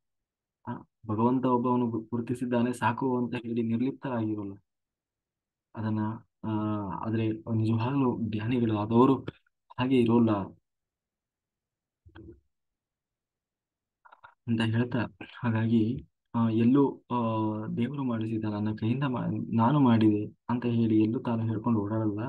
ಬದಲಾಗಿ ಏನು ಮಾಡಿದರೂ ಕೂಡ ಏನೋ ದೇವರು ನನ್ನ ಕೈಯಲ್ಲಿ ಮಾಡಿಸಿದ, ನನ್ನೊಳಗಿದ್ದು ಆ ದೇವರು ಮಾಡಿಸಿದ, ಭಗವಂತ ಅವರಿಗೆ ಪ್ರೇರಣೆ ಮಾಡಿದ ಇತ್ಯಾದಿಯಾಗಿ ಹೇಳ್ತಾ ಇರ್ತಾರೆ ಈ ನಿಜವಾದ ಜ್ಞಾನಿಗಳು. ಅದಕ್ಕಾಗಿ ಇದಕ್ಕೆ ಕಾರಣ ಜ್ಞಾನಿಗಳು ಎಂದು ನಾನು ಸ್ವತಂತ್ರಕರ್ತ ಎನ್ನುವ ಪ್ರಜ್ಞೆಯನ್ನು ಬೆಳೆಸಿಕೊಂಡಿರುವುದಿಲ್ಲ. ಹಾಗಾಗಿ ಈ ರೀತಿಯ ಅನುಸಂಧಾನ ಇರಬೇಕಪ್ಪ ಕೆಲಸ ಮಾಡುವಾಗ, ಏನೇ ಕರ್ಮವನ್ನು ಮಾಡುವಾಗ. ಆ ಈ ಎಲ್ಲಾ ವಿಚಾರವನ್ನು ತಿಳಿದ ಮೇಲೆ ನಮಗೆ ಒಂದು ಪ್ರಶ್ನೆ ಬರ್ತದೆ, ಏನು ಅಂತಂದ್ರೆ, ಎಲ್ಲವನ್ನೂ ಕೂಡ ದೇವರೇ ಮಾಡಿಸ್ತಾನೆ ಅನ್ನೋದಾದ್ರೆ ಮತ್ತೆ ಅವನು ನಮ್ಮ ಕೈಯಲ್ಲಿ ಕೆಟ್ಟ ಕೆಲಸ ಮಾಡಿಸ್ತಾನೆ. ಯಾರೋ ಒಬ್ಬ ಕೊಲೆ ಮಾಡಿಸಿದ್ದು ಯಾರೋ ಗೊತ್ತು, ದೇವರೇ ಮಾಡಿಸಿದ. ಅಲ್ಲ, ಈ ರೀತಿಯಾಗಿ ನಾವು ಕೃಷ್ಣ ಎಲ್ಲವನ್ನ ಕೂಡ ದೇವರೇ ಮಾಡಿಸ್ತಾನೆ ಅನ್ನುವುದು ಇಲ್ಲಿ ಕೃಷ್ಣನ ಮಾತು ಅಂತ ಅನ್ನುವುದಾದರೆ, ಆ ಎಲ್ಲವೂ ಕೂಡ ದೇವರೇ ಮಾಡಿಸ್ತಾ ಇದ್ದಾನೆ ಅನ್ನುವ ಪ್ರಶ್ನೆ ಇವಾಗ ಅನ್ನೋದು ಇಲ್ಲಿವರೆಗೆ ನಮಗೆ ತಿಳಿದು ಬಂದದ್ದು. ಕೃಷ್ಣನು ಕೂಡ ಅದನ್ನೇ ಹೇಳ್ತಾ ಹೋದ. ಹಾಗಾದ್ರೆ ಈ ಕೆಟ್ಟ ಕೆಲಸವನ್ನು ಕೂಡ ಅವನೇ ಮಾಡಿಸ್ತಾ ಇರ್ಬೇಕಲ್ಲ. ಹೌದು, ಕೆಟ್ಟ ಕೆಲಸವನ್ನು ಮತ್ತೆ ಕರ್ಮ ಅಂದ್ಮೇಲೆ ಎಲ್ಲದೂ ಬಂತಲ್ಲ, ಎಲ್ಲವೂ ಬಂತು. ಅದರಲ್ಲಿ ಕೆಟ್ಟ ಕೆಲಸವನ್ನು ಕೂಡ ದೇವರೇ ಮಾಡಿಸ್ತಾ ಇದ್ದ. ಯಾರೋ ಒಬ್ಬ ಕೊಲೆ ಮಾಡಿದ, ಹೌದು, ಒಳಗೆ ಕೂತು ದೇವರು ಮಾಡಿಸಿದ. ಯಾರೋ ಒಬ್ಬ ಇನ್ನೇನೋ ಮಾಡಿದ ಕೆಟ್ಟ ಕೆಲಸ, ಹೌದು, ಅದನ್ನು ದೇವರು ಮಾಡಿಸಿದ. ಅಲ್ಲ, ಮತ್ತೆ ಯಾಕೆ ಹೀಗೆ ಮಾಡಿಸ್ಬೇಕಪ್ಪ? ಎಲ್ಲರ ಕೈಯಲ್ಲೂ ಒಳ್ಳೆ ಕೆಲಸವನ್ನೇ ಮಾಡಿಸಿಬಿಟ್ರೆ ಸಮಸ್ಯೆನೇ ಇರೋಲ್ಲಲ್ಲ. ಎಲ್ಲರೂ ಒಳ್ಳೆಯರಾಗ್ತಾರೆ, ಎಲ್ಲರೂ ಪುಣ್ಯಾತ್ಮರಾಗ್ತಾರೆ, ಎಲ್ಲರೂ ಆ ಒಳ್ಳೆಯ ಏನು ಸಾಧನೆ ಮಾಡಿ ಮೋಕ್ಷಕ್ಕೆ ಹೋಗ್ತಾರೆ. ಆದ್ರೆ ಯಾಕೆ ಹೀಗೆ ಒಬ್ರಿಗೊಂದು ರೀತಿ ಮಾಡಿ ದೇವರು ಕೆಲವ್ರನ್ನ ಮೋಕ್ಷಕ್ಕೆ ಕರ್ಕೊಂಡು ಹೋಗ್ತಾನೆ, ಕೆಲವ್ರನ್ನ ಇಲ್ಲೇ ಸಿಕ್ಕಾಕಿಕೊಳ್ಳುವ ಹಾಗೆ ಮಾಡ್ತಾನೆ. ಆ ಏನು ಇದರ ಮರ್ಮ ಅನ್ನೋದು ನಮಗೆ ಪ್ರಶ್ನೆ ಬರ್ತದೆ. ಏಕೆಂದ್ರೆ ಈಗ ನಾವಂತೂ ಎಲ್ಲ ಯಾವುದನ್ನು ನಾವು ಮಾಡುವವರಲ್ಲ. ಎಲ್ಲವನ್ನು ಇಲ್ಲಿಯವರೆಗೆ ನೋಡಿದ ಪ್ರಕಾರ ಯಾವುದನ್ನು ನಾವು ಮಾಡುವವರಲ್ಲ. ಎಲ್ಲವನ್ನು ಕೂಡ ದೇವರು ನಮ್ಮೊಳಗೆ ನಿಂತು ಮಾಡಿಸ್ತಾನೆ. ಪ್ರೇರಣೆ ಮಾಡುವನು ಅವನೇ, ಅದಕ್ಕೆ ಶಕ್ತಿ ಕೊಡುವನು ಅವನೇ, ಕೊನೆಗೆ ಮಾಡಿಸುವನು ಅವನೇ, ಕೊನೆಗೆ ಫಲ ಕೊಡುವನು ಅವನೇ, ಎಲ್ಲವೂ ಅವನೇ ಆದಾಗ ಯಾಕೆ ಒಳ್ಳೆ ಕೆಲಸವನ್ನು ಮಾತ್ರ ಮಾಡಿಸಲ್ಲ? ಕೆಟ್ಟ ಕೆಲಸವನ್ನು ಯಾಕೆ ಮಾಡಿಸ್ತಾನೆ, ಅಥವಾ ನಮ್ಮನ್ನ ಏನಂತೀವಿ ಈ ಸಂಸಾರದಲ್ಲಿ ಮತ್ತೆ ಮತ್ತೆ ಸಿಕ್ಕಿ ಹಾಕಿಕೊಳ್ಳುವಂತಹ ಕೆಲಸದಲ್ಲಿ ಯಾಕೆ ಮಾಡಿಸ್ತಾನೆ? ಒಳ್ಳೆ ಬುದ್ಧಿ ಕೊಡಬಹುದಲ್ಲ, ಎಲ್ಲರಿಗೂ ಒಳ್ಳೆ ಬುದ್ಧಿ ಕೊಟ್ಟು ಎಲ್ಲರಿಗೂ ಒಳ್ಳೆ ಕೆಲಸ ಮಾಡಿಸಿ ಎಲ್ಲರನ್ನೂ ಮೋಕ್ಷ ಮಾರ್ಗಕ್ಕೆ ಕರ್ಕೊಂಡು ಹೋಗಿ ಬಿಡುವುದಲ್ಲ ಅನ್ನುವ ಪ್ರಶ್ನೆ ಸಾಮಾನ್ಯವಾಗಿ ನಮಗೆ ಬರ್ತದೆ. ಜೊತೆಗೆ ಅವನೇ ಕೆಟ್ಟ ಕೆಲಸ ಮಾಡಿಸ್ತಾನೆ, ಕೊನೆಗೆ ಅದಕ್ಕೂ ಶಿಕ್ಷೆ ಕೊಡ್ತಾನೆ ಅಲ್ವಾ. ಎಷ್ಟು ಇವತ್ತು ನೋಡಿ, ಜೀವನ ಅಂದ್ರೆ ಜಂಜಾಟ, ಎಷ್ಟು ಒದ್ದಾಡಿ ಒದ್ದಾಡಿ ಹೋಗ್ತಾರೆ ಕೆಲವರು. ಯಾಕಪ್ಪ ಈ ಜೀವನ, ಸಾಕು ಸಾಕು ಸಾಕು ಅನ್ನುವಷ್ಟು ಕಷ್ಟ, ಕಷ್ಟದ ಮೇಲೆ ಕಷ್ಟ. ಆ ಹಾಗಾಗಿ ದುಃಖ ನಾನು ಬಯಸಿ ಬುದ್ಧಿಪೂರ್ವಕವಾಗಿ ಮಾಡಿದಾಗ ಆ ಈ ಎಷ್ಟು ಪ್ರಯತ್ನ ಮಾಡಿದ್ರು ಕೂಡ, ಕೆಲವೊಮ್ಮೆ ಏನು ಮಾಡಿದ್ರು ಕೂಡ ಫಲ ಅನ್ನೋದು ಸಿಗ್ತಾ ಇರೋಲ್ಲ. ಎಲ್ಲವನ್ನು ಇದನ್ನ ಯಾಕೆ ಹೀಗೆ ದೇವರು ಮಾಡಿಸ್ತಾ ಇದ್ದಾನೆ ಅನ್ನುವ ಪ್ರಶ್ನೆ ಇಲ್ಲಿವರೆಗೆ ಕೇಳಿದ ಮೇಲೆ ನಮಗೆ ಎಲ್ಲರಿಗೂ ಕೂಡ ಬರುವಂತ ಒಂದು ಸಾಮಾನ್ಯ ಪ್ರಶ್ನೆ. ಅದಕ್ಕೆ ಇಲ್ಲಿ ಒಂದು ಕೃಷ್ಣ ಮುಂದೆ ತಾನು ಉತ್ತರ ಕೊಡ್ತಾ ಇದ್ದಾನೆ. ಏನು ಅಂತಂದ್ರೆ, ಅದು ಉದಾಹರಣೆಯ ಸಮೇತ.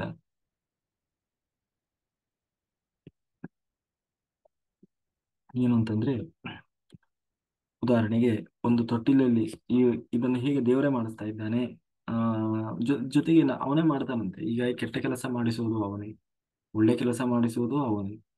ಎಲ್ಲರೊಳಗೆ ಕೂತು ಎಲ್ಲರಿಗೂ ಪ್ರೇರಣೆ ಮಾಡಿ, ಎಲ್ಲರಿಗೂ ಬುದ್ಧಿ ಕೊಟ್ಟು, ಎಲ್ಲರಿಗೂ ಶಕ್ತಿ ಕೊಟ್ಟು ಎಲ್ಲವನ್ನೂ ಮಾಡಿಸುವುದು ದೇವರೇ. ಮಾಡಿಸಿದ ಮೇಲೆ ಆ ಕರ್ಮ ದೇವರಿಗೆ ಬರಲ್ಲಂತೆ, ನಾವು ಮಾಡಿದವರಿಗೆ ಬರ್ತದಂತೆ. ಆ ಇದು ಯಾವ ರೀತಿಯಪ್ಪ ನಾವು ಅರ್ಥ ಮಾಡ್ಕೊಳ್ಳೋದು ಅಂತಂದ್ರೆ, ಉದಾಹರಣೆಗೆ ಈಗ ಒಂದು ಪಾಪು ಮಲಗಿರ್ತದೆ. ಇದನ್ನ ಹೇಗೆ ಅರ್ಥ ಮಾಡ್ಕೊಳ್ಬಹುದು ಅಂದ್ರೆ, ಒಂದು ಪಾಪು ಮಲಗಿರ್ತದೆ, ಎಲ್ಲಿ ತೊಟ್ಲಲ್ಲಿ ಮಲ್ಕೊಂಡಿರ್ತದೆ. ಸಾಮಾನ್ಯವಾಗಿ ಅದಕ್ಕೆ ಹೊಟ್ಟೆ ಹಸಿತದೆ, ಅದಕ್ಕೂ ಬುದ್ಧಿ ಇದೆ. ಏನು, ಹೊಟ್ಟೆ ಹಸಿತಾ ಇದೆ, ನನಗೆ ಏನಾದ್ರೂ ತಿನ್ನಬೇಕು ಅನ್ನುವ ಬುದ್ಧಿ ಅಂತ ಇದ್ದೇ ಇರ್ತದೆ. ಅಲ್ಲಿ ಏನಾದ್ರೂ ತಿನ್ನಬೇಕು ಅನ್ನುವ ಇಚ್ಛೆಯೂ ಕೂಡ ಬರ್ತದೆ, ಅಥವಾ ಏನಾದ್ರೂ ಕುಡಿಬೇಕು, ಹಾಲು ಕುಡಿಬೇಕು ಅನ್ನುವ ಇಚ್ಛೆ ಬರ್ತದೆ. ಆದ್ರೆ ಅದಕ್ಕೆ ಸ್ವಾತಂತ್ರ್ಯ ಇರೋದಿಲ್ಲ. ಏನ್ ಸ್ವಾತಂತ್ರ್ಯ? ಎದ್ದು ಹೋಗಿ ಹಾಲು ತಗೊಂಡು ಬಂದು ಕುಡಿಯೋ ಸ್ವಾತಂತ್ರ್ಯ ಇರ್ತದ? ಇಲ್ಲ. ಅಥವಾ ತನಗೆ ಬೇಕು ಅಂದ ತಕ್ಷಣ ತನಗೆ ಸಿಗ್ತದ? ಅದು ಇಲ್ಲ. ಅದಕ್ಕೆ ಬುದ್ಧಿ ಇದೆ, ಇಚ್ಛೆ ಬಂತು, ಆ ಅದು ಅದು ಬೇಕು ಅಂತ ಬಯಸ್ತಾ ಇದೆ. ಆದ್ರೆ ಅದನ್ನ ಅದನ್ನ ಈಡೇರಿಸಿಕೊಳ್ಳಿಕ್ಕೆ ಅದರಲ್ಲಿ ಸ್ವಾತಂತ್ರ್ಯ ಇಲ್ಲ. ಅವಾಗ ಏನ್ ಮಾಡ್ತದೆ ಅದು? ಅಳುತ್ತದೆ. ಅವಾಗ ಏನ್ ಮಾಡ್ತಾರೆ? ಅದನ್ನ ತಾಯಿ ಆದವಳು ಏನ್ ಮಾಡ್ತಾಳೆ? ಆ ಏನೋ ಹಾಲು ಒಂದು ಬಾಟಲ್ ಏನೋ ಅದನ್ನ ಇದಕ್ಕೆ ಬಾಯಿಗೆ ಕೊಡ್ತಾಳೆ. ಅಥವಾ ಏನೋ ಅದು ಒಂದು ವೇಳೆ ಆಹಾರ ತಿನ್ನುವಂತ ವಯಸ್ಸಾಗಿದ್ರೆ ಅದಕ್ಕೇನಾದ್ರೂ ಆಹಾರ ಕೊಡ್ತಾಳೆ, ಅದನ್ನ ತಿಂತದೆ. ಅದು ಬಾಯಿಗೆ ಏನ್ ಹಾಕ್ತಾರೋ ಅದನ್ನ ತಿಂತದೆ. ಇದು ಇಚ್ಛಾಪೂರ್ವ ಕ್ರಿಯೆ. ಆದರೆ ಸ್ವಾತಂತ್ರ್ಯ ಇಚ್ಛಾಪೂರ್ವ ಕ್ರಿಯೆ ಇಲ್ಲ. ಇಲ್ಲಿ ಫಲದ ಬಗ್ಗೆ ಇದೇ ದೃಷ್ಟಾಂತ. ಇನ್ನೂ ಹೇಳೋದಾದ್ರೆ, ಹ್ಮ್ ಅಂದ್ರೆ ಇಲ್ಲಿ ತಂದೆ ತಾಯಿ ಹೇಗೆ ತಾಯಿ ತಾನು ಆ ಮಗುವಿಗೆ ಬೇಕಾಗಿದ್ದನ್ನು ಕೊಟ್ಟಳೋ, ಅಂದ್ರೆ ಅದು ಅಲ್ಲಿ ಭಗವಂತ ಇದ್ದ ನಮ್ಮ ವಿಷಯದಲ್ಲೂ ಕೂಡ ಹಾಗೆ ಮಾಡ್ತಾನೆ. ಹಾಗಾಗಿ ಉದಾಹರಣೆಗೆ ಈಗ ತಂದೆ ತಾಯಿ ಈಗ ಇಷ್ಟೆಲ್ಲ ಮಾಡಿಸ್ತಾನಲ್ಲ ದೇವರು, ಮತ್ತೆ ಅವನಿಗೆ ಯಾಕೆ ಕರ್ಮ ಬರಲ್ಲ ಅಂತಂದ್ರೆ, ಉದಾಹರಣೆಗೆ ಈಗ ಸಣ್ಣ ಮಕ್ಕಳು ಅವ್ರನ್ನ ದೇವಸ್ಥಾನ ಕರ್ಕೊಂಡು ಹೋಗ್ತಾರೆ. ಕರ್ಕೊಂಡು ಹೋಗಿ ತಂದೆ ತಾಯಿ ಹೇಳ್ತಾರೆ, ನೋಡು ಮಗು, ದೇವರಿಗೆ ನಮಸ್ಕಾರ ಮಾಡು ಅಂತ ಹೇಳ್ತಾರೆ. ಇಲ್ಲ, ಅದು ಮಾಡಲ್ಲ ಫಸ್ಟಿಗೆ. ಅದಕ್ಕೆ ಯಾಕಂದ್ರೆ ಅದು ಗೊತ್ತಿಲ್ಲ, ದೇವರು ಅಂದ್ರೆ ಗೊತ್ತಿಲ್ಲ, ನಮಸ್ಕಾರ ಮಾಡ್ಬೇಕು ಯಾವ ಕಲ್ಪನೆಯೂ ಇಲ್ಲ.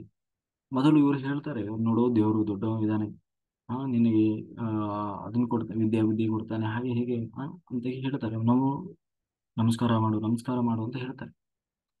ಒಂದು ವೇಳೆ ಅದು ಮಾಡ್ಲಿಲ್ಲ ಅಂದ್ರೆ ಒಂದೆರಡು ಕೊಡ್ತಾರೆ. ಬಗ್ ಬಗ್ ಬಗ್ ಅಂತ ಹೇಳಿ, ಬಗ್ ಹೋಗಿ ನಮಸ್ಕಾರ ಮಾಡು ಅಂತ ಒಂದೆರಡು ಕೊಟ್ಟು ಅಂದ್ರೆ ಶಿಕ್ಷೆ ಕೊಡ್ತಾರೆ. ಯಾಕೆ ಅಂತಂದ್ರೆ ಅದನ್ನ ಉದ್ಧಾರ ಮಾಡ್ತಾ ಇದ್ದಾರೆ.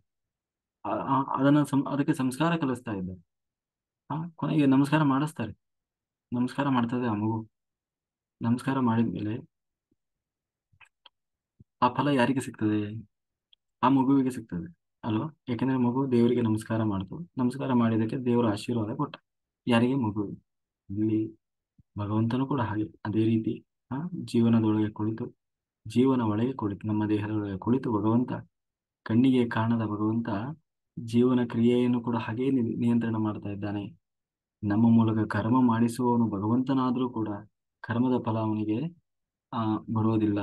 ಹೇಗೆ ತಂದೆ ತಾಯಿ ಆ ಮಗುವಿನ ಕೈಯಲ್ಲಿ ಆ ಅವನಿಗೆ ಅವನಿಗೆ ಅದರ ಅರಿವನ್ನ ಮೂಡಿಸಿ ಆ ಆ ಕರ್ಮವನ್ನ ಮಾಡಿಸಿ ಕೊನೆಗೆ ಅವ್ನು ಮಾಡ್ಲಿಲ್ಲ ಅಂದಾಗ ಪುನಃ ಅವನನ್ನೇ ಬಗ್ಗಿಸಿ ಅದಕ್ಕೂ ಮೊಂಡುತನ ಮಾಡಿದಾಗ ಒಂದೆರಡು ಪೆಟ್ಟು ಕೊಟ್ಟು ಅದರಿಂದ ಮಾಡಿಸ್ತಾರೆ. ಕೊನೆಗೆ ಅದನ್ನು ಮಾಡಿದಾಗ ಅದರ ಫಲ ಅನ್ನೋದನ್ನು ಕೂಡ ಆ ಮಗು ಅನುಭವಿಸದೆ ಹೊರತು ಅದನ್ನು ಮಾಡಿದಂತಹ ತಂದೆ ತಾಯಿ ಅವರ ಫಲವನ್ನು ಪಡೆಯುವಲ್ಲ.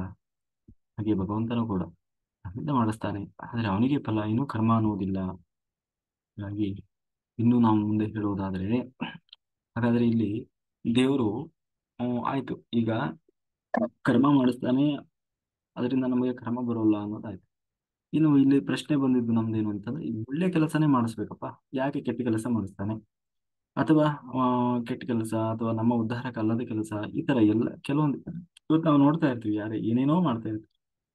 ಇವತ್ತು ಜಗತ್ತಿನಲ್ಲಿ ಎಲ್ಲರೂ ಒಂದಲ್ಲ ಒಂದು ಕರ್ಮ ಮಾಡ್ತಾರೆ, ಅದರ ತಪ್ಪೆಷ್ಟೋ ಸರಿ ಎಷ್ಟೋ ಆ, ಅವರ ಉದ್ಧಾರಕ್ಕೆ ಎಷ್ಟು ಕಾರಣ ಆಗ್ತದೋ. ಆದರೆ ಎಲ್ಲವನ್ನೂ ದೇವರೇ ಮಾಡಿಸ್ತಾ ಇದ್ದಾನೆ. ಇಲ್ಲಿ ದೇವರು ಹೇಳುವ ರೀತಿಯಲ್ಲಿ, ಕೃಷ್ಣ ಹೇಳುವ ರೀತಿಯಲ್ಲಿ ಎಲ್ಲವನ್ನೂ ಮಾಡಿಸ್ತಾ ಇದ್ದಾನೆ.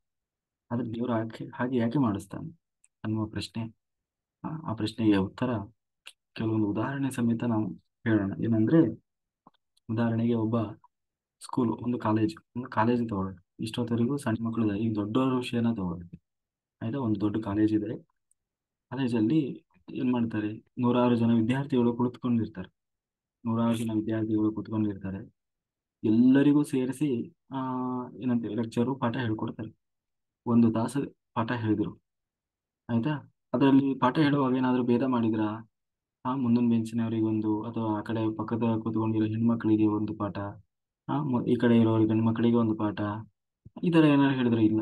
ಆ ತರಗತಿಯಲ್ಲಿರುವ ಪ್ರತಿಯೊಬ್ಬ ಮಕ್ಕಳಿಗೂ ಕೂಡ ಒಂದೇ ರೀತಿ ಪಾಠ ಮಾಡಿದ್ರು. ಆದ್ರೆ ಇದು ಅವರ ಅವರ ಸ್ವಭಾವ, ಅಥವಾ ಅದರಲ್ಲಿ ಅವರು ಯಾರಿಗೂ ಭೇದ ತೋರಿಸ್ಲಿಲ್ಲ. ಅದರಲ್ಲಿ ಬುದ್ಧಿವಂತರು ಎಷ್ಟೋ ಜನ ಇದ್ದಾರೆ, ದಡ್ಡರು ಎಷ್ಟೋ ಜನ ಇದ್ದಾರೆ.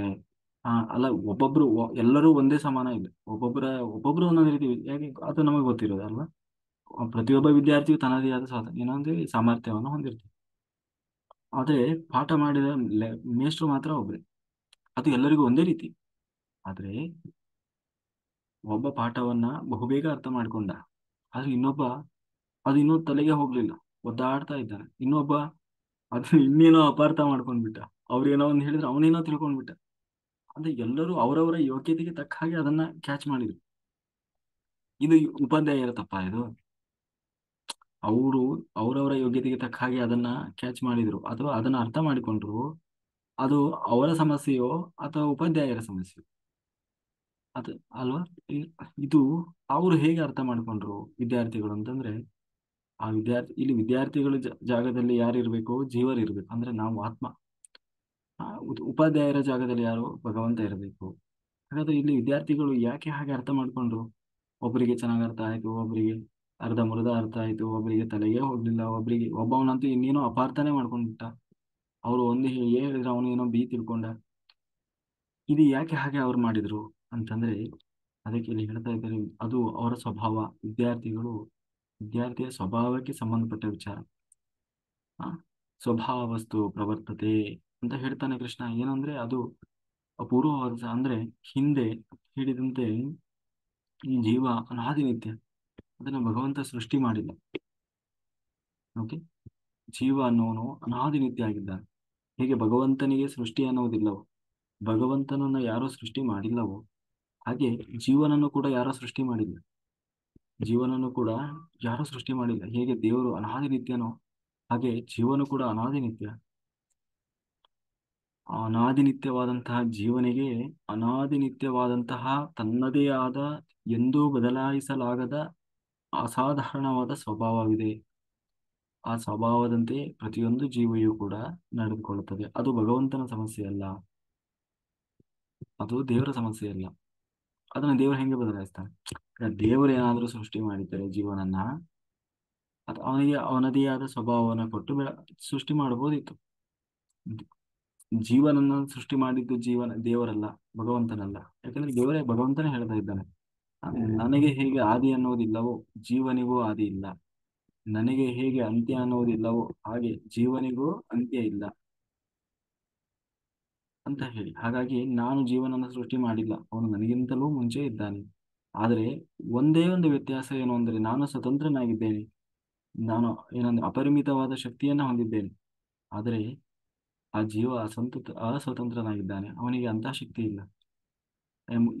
ಈಗಾಗಲೇ ಹಿಂದೆ ಹೇಳಿದ್ದೆ ಕೃಷ್ಣ ಅರ್ಜುನಿಗೆ, ನೋಡು, ನಾನೀಗಾಗಲೇ ನಾನು ನೀನು ಇಬ್ರು ಕೂಡ ಕೋಟಿ ಕೋಟಿ ಜನ್ಮಗಳನ್ನ ತಗೊಂಡು ಬಂದಿದ್ದೀವಿ.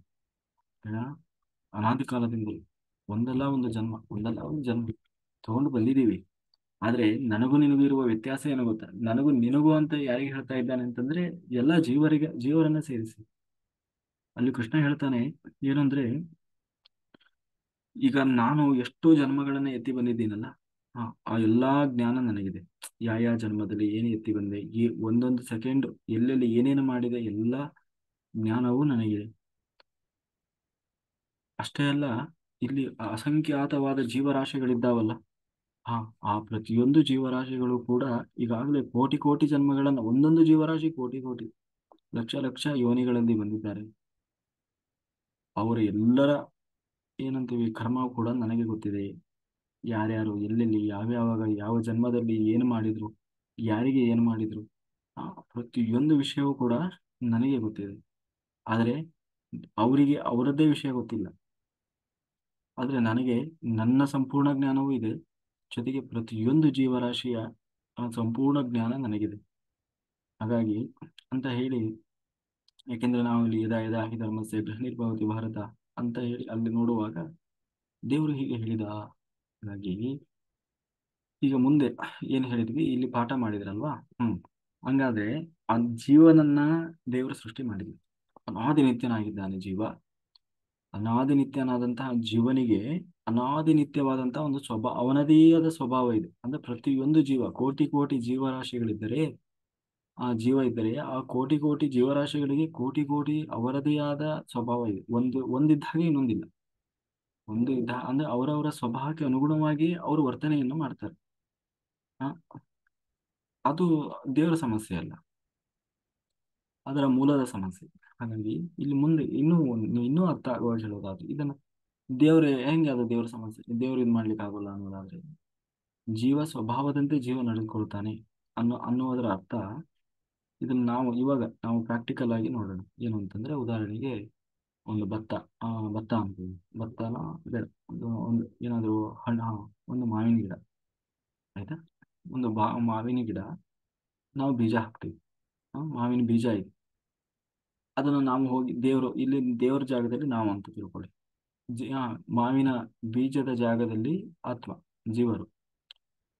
ಮಾವಿನ ಬೀಜದ ಜಾಗದಲ್ಲಿ ನಾವು ಜೀವರಿದ್ದೇವೆ. ಅದನ್ನು ಲಾಲನೆ ಪಾಲನೆ ಪೋಷಣೆ ಮಾಡುವ ಜಾಗದಲ್ಲಿ ನಾವಿದ್ದೀವಿ. ಅಂದ್ರೆ ದೇವರ ಜಾಗದಲ್ಲಿ ನಾವು ನಮ್ಮ ಜಾಗದಲ್ಲಿ ದೇವರಿದ್ದಾನೆ ಅಂತ ತಿಳ್ಕೊಳ್ಳಿ. ನಾವೊಂದು ಬೀಜ ತಗೊಂಡಿದ್ವಿ, ಮಾವಿನ ಹಣ್ಣಿನ ಬೀಜ ತಗೊಂಡು ಹೋಗಿದ್ದೀವಿ, ಮಣ್ಣಿನಲ್ಲಿ ಅದನ್ನು ಹಾಕಿದ್ದೀವಿ. ಅದು ನಿಧಾನವಾಗಿ ಗಿಡ ಆಯಿತು. ಅದಕ್ಕೆ ಮೊದಲು ನಾವು ಅದಕ್ಕೆ ಗೊಬ್ಬರ ಹಾಕಿದ್ದೀವಿ, ನೀರು ಹಾಕಿದ್ದೀವಿ, ಅದಕ್ಕೆ ಬೇಕಾದಂತಹ ಪೋಷಕಾಂಶಗಳನ್ನ ಕೊಟ್ಟಿವಿ, ಆಯ್ತಾ? ಅದು ಬೆಳೆದು ಫಲ ಕೊಡ್ಲಿಕ್ಕೆ ಏನೆಲ್ಲ ಬೇಕೋ, ಲಾಲನೆ ಪಾಲನೆ ಪೋಷಣೆ ಎಲ್ಲವನ್ನು ನಾವು ಮಾಡ್ತಾ ಬಂದ್ವಿ, ಆಯ್ತಾ? ಎಲ್ಲವನ್ನು ಕೂಡ ನಾವು ಮಾಡ್ತಾ ಬಂದ್ವಿ. ಕೊನೆಗೆ ಒಂದು ದಿನ ಅದು ದೊಡ್ಡದಾಗ್ತದೆ. ದೊಡ್ಡದಾಗಿ ಅದರಲ್ಲೂ ಕೂಡ ಹೂ ಬರ್ತದೆ. ನಿಧಾನವಾಗಿ ಮಿಡಿ ಆಗ್ತದೆ, ಹಣ್ಣು ಬಿಡ್ತದೆ. ಅದರಲ್ಲಿ ಯಾವ ಹಣ್ಣು ಬರ್ತದೆ? ಅದರ ಸ್ವಭಾವಕ್ಕೆ ಅನುಗುಣವಾದ ಹಣ್ಣೇ ಬರ್ತದೆ.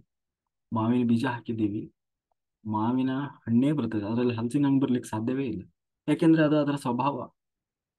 ಆ, ಆ, ಹೇಗೆ ಮಾವಿನ ಗಿಡ ಹಾಕಿ ಆ ಇದನ್ನ ಏನೋ ಹಲಸಿನ ಗಿಡ ಬರ್ಲಿಕ್ಕೆ ಸಾಧ್ಯ ಇಲ್ಲವೋ, ಅಥವಾ ಬೇರೆ ಹಲಸಿನ ಹಣ್ಣು ಬರ್ಲಿಕ್ಕೆ ಸಾಧ್ಯ ಇಲ್ಲವೋ, ಅಥವಾ ಇನ್ನೇನೋ ಹುಣಸೆ ಹಣ್ಣು ಬರ್ಲಿಕ್ಕೆ ಸಾಧ್ಯ ಇಲ್ಲವೋ, ಹಾಗೆ. ಆದ್ರೆ ನಾವು ಮಾಡಿದ್ದೆಲ್ಲವೂ ನಾವೇ.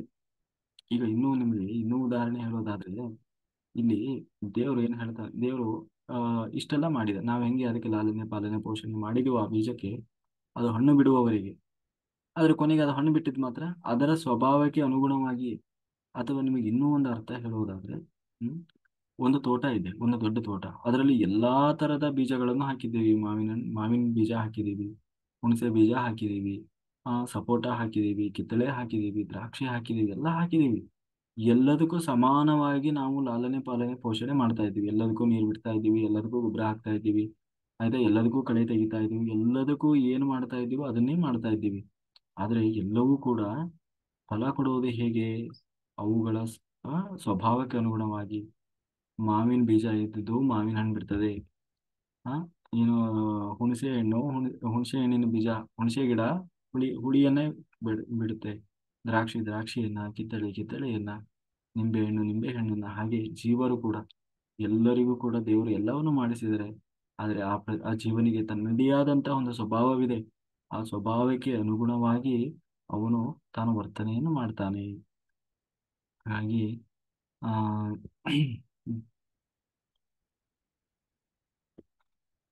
ಹಾಗಾಗಿ ಶರೀರದ ಮೂಲಕ ವ್ಯಕ್ತವಾಗುವ ಆ ಬೀಜದ ಆ ಮೂಲ ಗುಣವೇ ಹೊರತು ಇನ್ನೇನೂ ಅಲ್ಲ ಅಂತ ಹೇಳ್ತಾ, ಆ ಈ ಜೀವ ತನ್ನ ಸ್ವಭಾವಕ್ಕೆ ಅಧೀನ. ನಾವು ನಮಗೆ ತೋಚಿದಂತೆ ಮಾಡಲು ಸಾಧ್ಯ ಇಲ್ಲ. ನಾವು ನಮ್ಮ ಸ್ವಭಾವದಂತೆಯೇ ಮಾಡಬೇಕಾಗ್ತದೆ. ಮೂಲತಃ ನಿಜವಾದ ಸ್ವಭಾವದಂತೆ ನಮ್ಮ ಅನಿಸಿಕೆ, ಅದಕ್ಕೆ ವಿರುದ್ಧವಾಗಿ ನಾವು ಕೆಲಸ ಮಾಡುವುದಿಲ್ಲ. ಈ ಕಾರಣದಿಂದ ಸ್ವಭಾವತಃ ಸಾತ್ವಿಕನಾದರೆ ಆತನ ವಿಚಾರಧಾರೆಗಳೆಲ್ಲವೂ ಕೂಡ ಸಾತ್ವಿಕವಾಗಿಯೇ ಇರ್ತದೆ.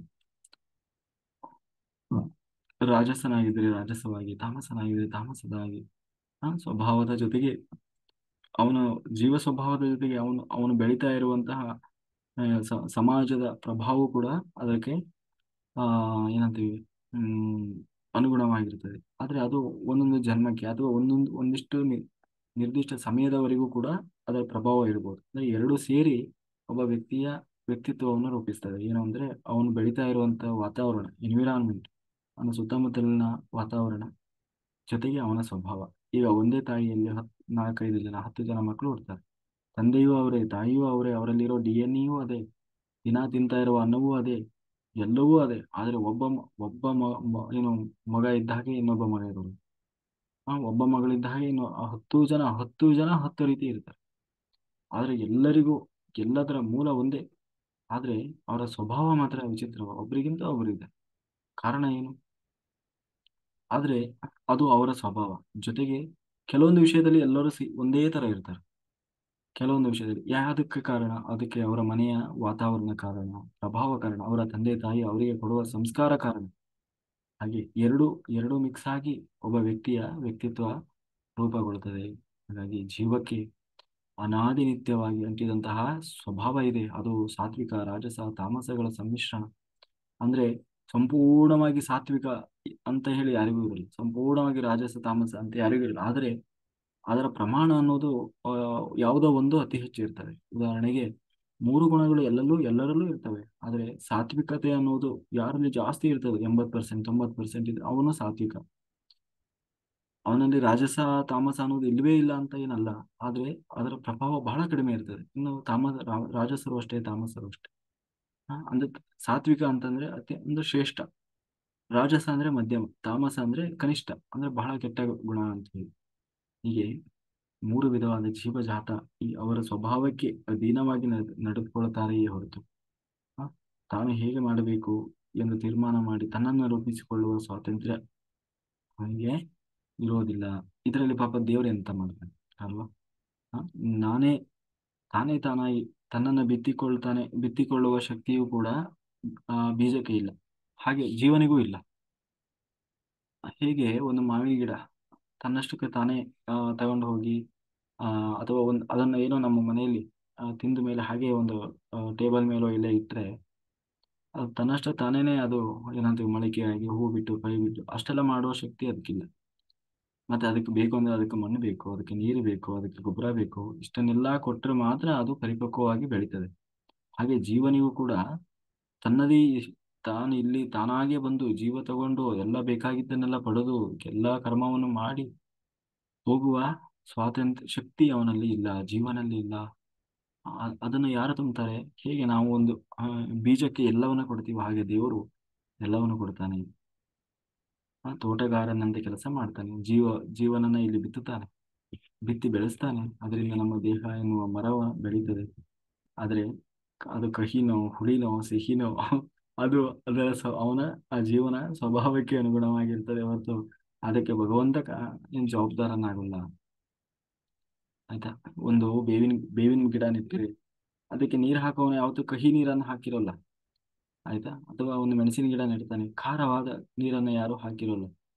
ಆ, ಎಲ್ಲಾ ಗಿಡಗಳಿಗೆ ಏನ್ ಹಾಕ್ತಾನೋ ಅದೇ ನೀರನ್ನೇ ಆ ಗಿಡಕ್ಕೂ ಹಾಕಿರ್ತಾನೆ. ಎಲ್ಲಾದ್ರೂ ಹಾಗೆ ಅದನ್ನು ಪೋಷಣೆ ಮಾಡಿರ್ತಾನೆ.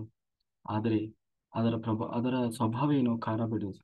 ಮೆಣಸಿನಕಾಯಿ ಖಾರವೇ ಬರ್ತದೆ. ಹಾಗೆ ಭಗವಂತನು ಕೂಡ ಅನಾದಿ ನಿತ್ಯವಾದ ಜೀವದ ಸ್ವಭಾವಕ್ಕೆ ತಕ್ಕಂತೆ ಕ್ರಿಯೆ ಮಾಡಿಸಿದ ಹಾಗೆ ಕ್ರಿಯೆ ನಡೀತದೆ. ಹಾಗಾಗಿ ನಿನ್ನ ಸ್ವಭಾವ ಎಂಥದ್ದು ಅಂತಹದ್ದೇ ನಿನ್ನ ಪ್ರವೃತ್ತಿಯಾಗಿರ್ತದೆ. ಅದಕ್ಕೆ ಅನುಗುಣವಾಗಿ ಭಗವಂತ ನಿನ್ನನ್ನು ಬೆಳೆಸ್ತಾನೆ. ಯಾರಲ್ಲಿ ಯಾವ ಸ್ವಭಾವ ಇದೆಯೋ ಅದೇ ರೀತಿ ಅವರು ಇರಬೇಕೇ ಹೊರತು ಇನ್ನೊಬ್ಬರಂತೆ ಇರಲಿಕ್ಕೆ ಸಾಧ್ಯ ಇಲ್ಲ. ಹೇಗೆ ಮಾವಿನ ಹಣ್ಣಲ್ಲಿ ಹುಣಸೆ ಹಣ್ಣು ಬರಲಿಕ್ಕೆ ಸಾಧ್ಯ ಇಲ್ಲವೋ, ಅಥವಾ ಅದೇ ಮಾವಿನ ಹಣ್ಣು ಹುಳಿಯಾದ್ರೆ ಅದು ಆ ಮಾವಿನ ಹಣ್ಣು ಸಾರ್ಥಕ ಆಗೋಲ್ಲ.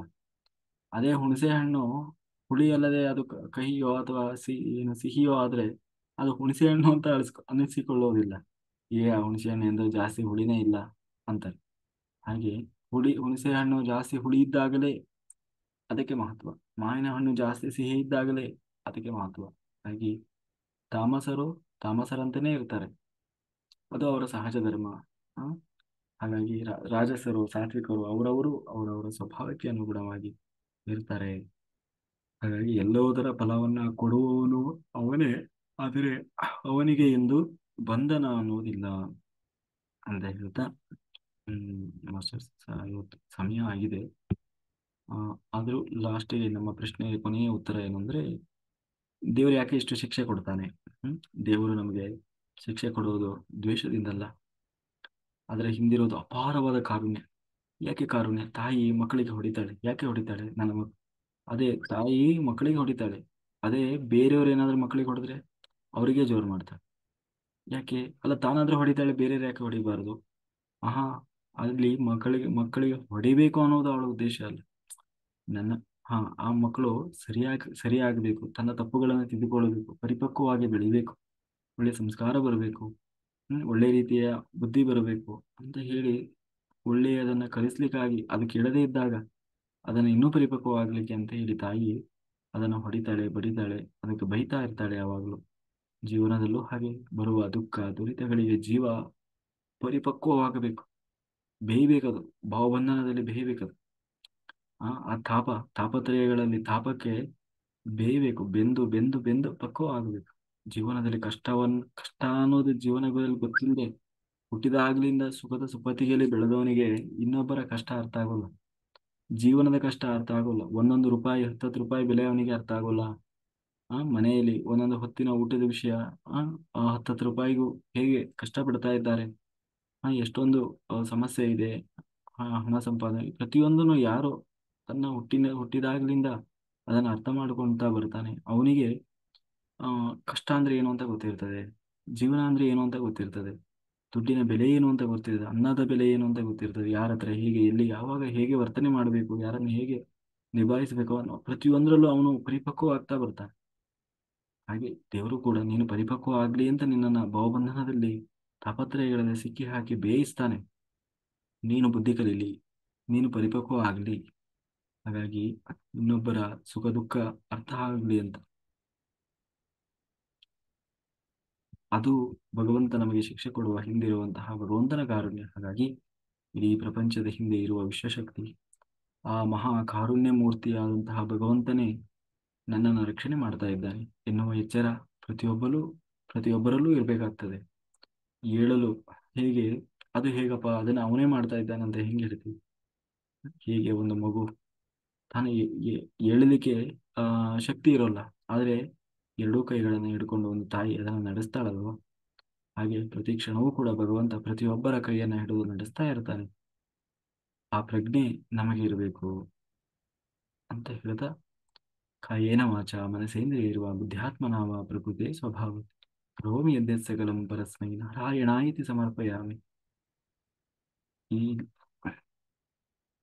ಏನಾದರೂ ಲೋಪದೋಷ ಬಂದಿದ್ದರೆ ಅದು ನನ್ನ ತಪ್ಪಿನಿಂದ ಬಂದಿರುವಂತಹ ಸುಜ್ಞಾನ ಎಲ್ಲವೂ ಅದು ಭಗವಂತನಂತ ಹೇಳ್ತಾ, ಇಲ್ಲಿಯವರೆಗೂ ಅತ್ಯಂತ ಶ್ರದ್ಧೆಯಿಂದ ಕೇಳಿದಂತಹ ಎಲ್ಲ ಧ್ಯಾನಯೋಗಿ ಬಂಧುಗಳಿಗೆ ಅನಂತ ಕೋಟಿ ಧನ್ಯವಾದಗಳು. ಸರ್ವಂ ಶ್ರೀಕೃಷ್ಣಾರ್ಪಣಮಸ್ತು. ನಾಹಂ ಕರ್ತ ಹರಿಕರ್ತ ದಾಸೋಹಂ Kausalendra. Thank you, thank you, thank you.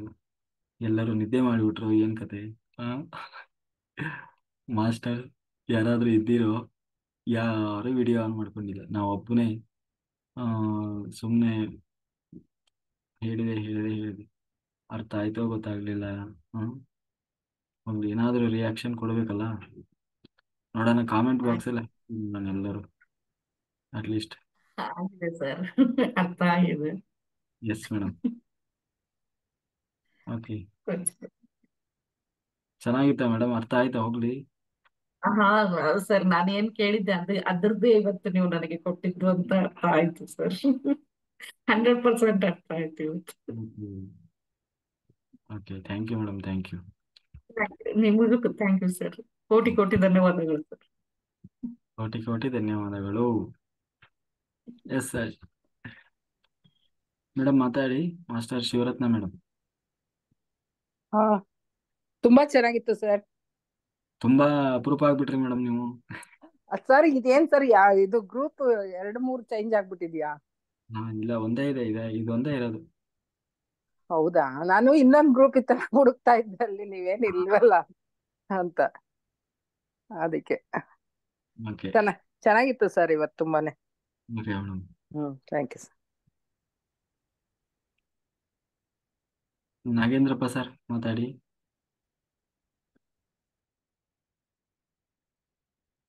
ನಾಗೇಂದ್ರಪ್ಪಾಜಿ.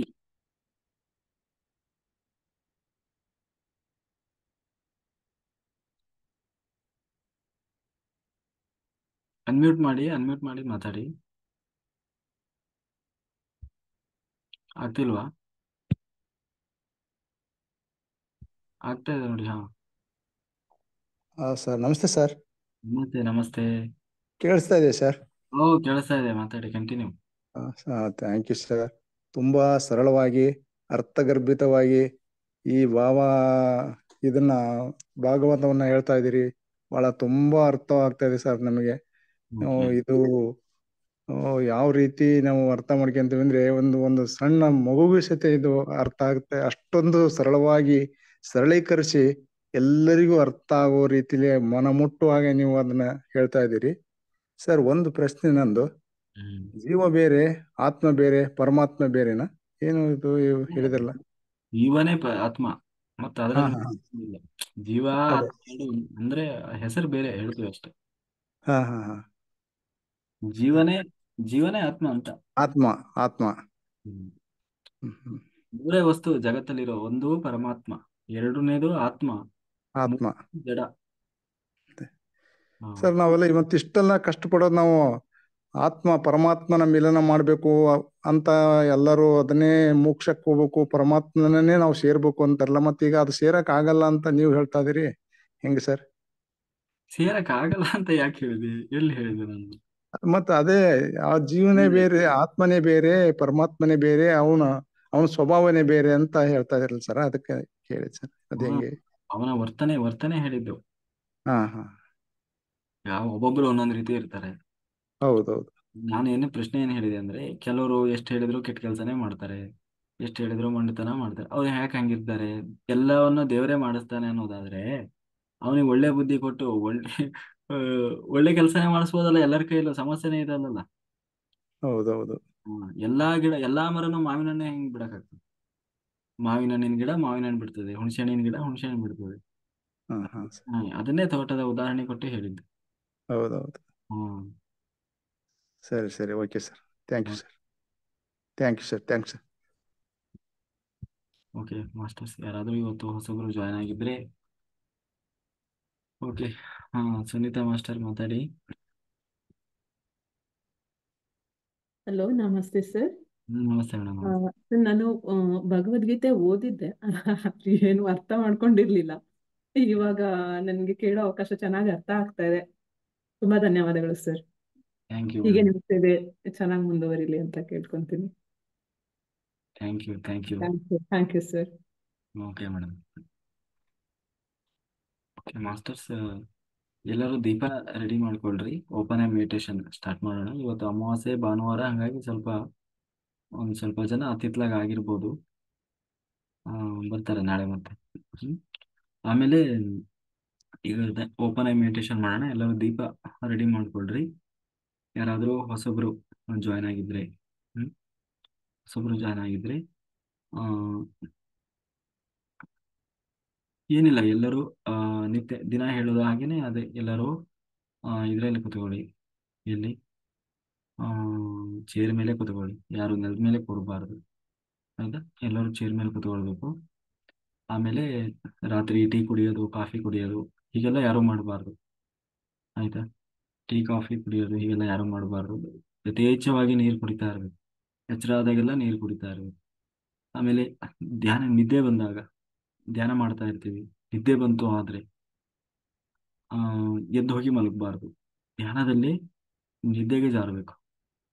ಅದನ್ನೇ ಯೋಗ ನಿದ್ರೆ ಅಂತ ಕರಿತೀವಿ. ಧ್ಯಾನದಲ್ಲಿ ನಿದ್ರೆಗೆ ಜಾರಬೇಕು, ಅದು ಯೋಗ ನಿದ್ರೆ. ಧ್ಯಾನದಲ್ಲಿ ನಿದ್ರೆಗೆ ಜಾರಿದ್ರೆ ಅದು ಯೋಗ ನಿದ್ರೆ. ಆದ್ರೆ ನಿದ್ದೆ ಬಂದಾಗ ಯೋಗ ನಿದ್ರೆನೆ ಬಹಳ ಹೊತ್ತು ಯೋಗ ನಿದ್ರೆ ಮಾಡಬಾರ್ದು ಅಂತ ಹೇಳಿ ಅದನ್ನು ಯೋಗ ನಿದ್ರೆಯನ್ನು ಕೂಡ ತಡಿಬಾರ್ದು. ನಿದ್ದೆ ಬಂದ್ರೆ ಏನ್ ಮಾಡಬೇಕು? ತಡಿಯಕ್ಕೆ ಹೋಗ್ಬಾರ್ದು. ಇಲ್ಲಿ ನಿದ್ರೆಯನ್ನ ತಡೆಯುವುದು ನಮ್ಮ ಉದ್ದೇಶ ಅಲ್ಲ. ನಿದ್ದೆಯನ್ನ ತಡೆಯುವುದು ನಮ್ಮ ಉದ್ದೇಶವಲ್ಲ. ನಿದ್ದೆಯನ್ನ ಧ್ಯಾನವನ್ನಾಗಿ ಮಾರ್ಪಡಿಸುವುದು, ಆ, ಅದನ್ನ ಕನ್ವರ್ಟ್ ಮಾಡೋದು, ಡೈವರ್ಟ್ ಮಾಡೋದು ನಮ್ಮ ಉದ್ದೇಶ. ಆ ಪ್ರಯತ್ನ ಮಾಡ್ಬೇಕು ನಾವು.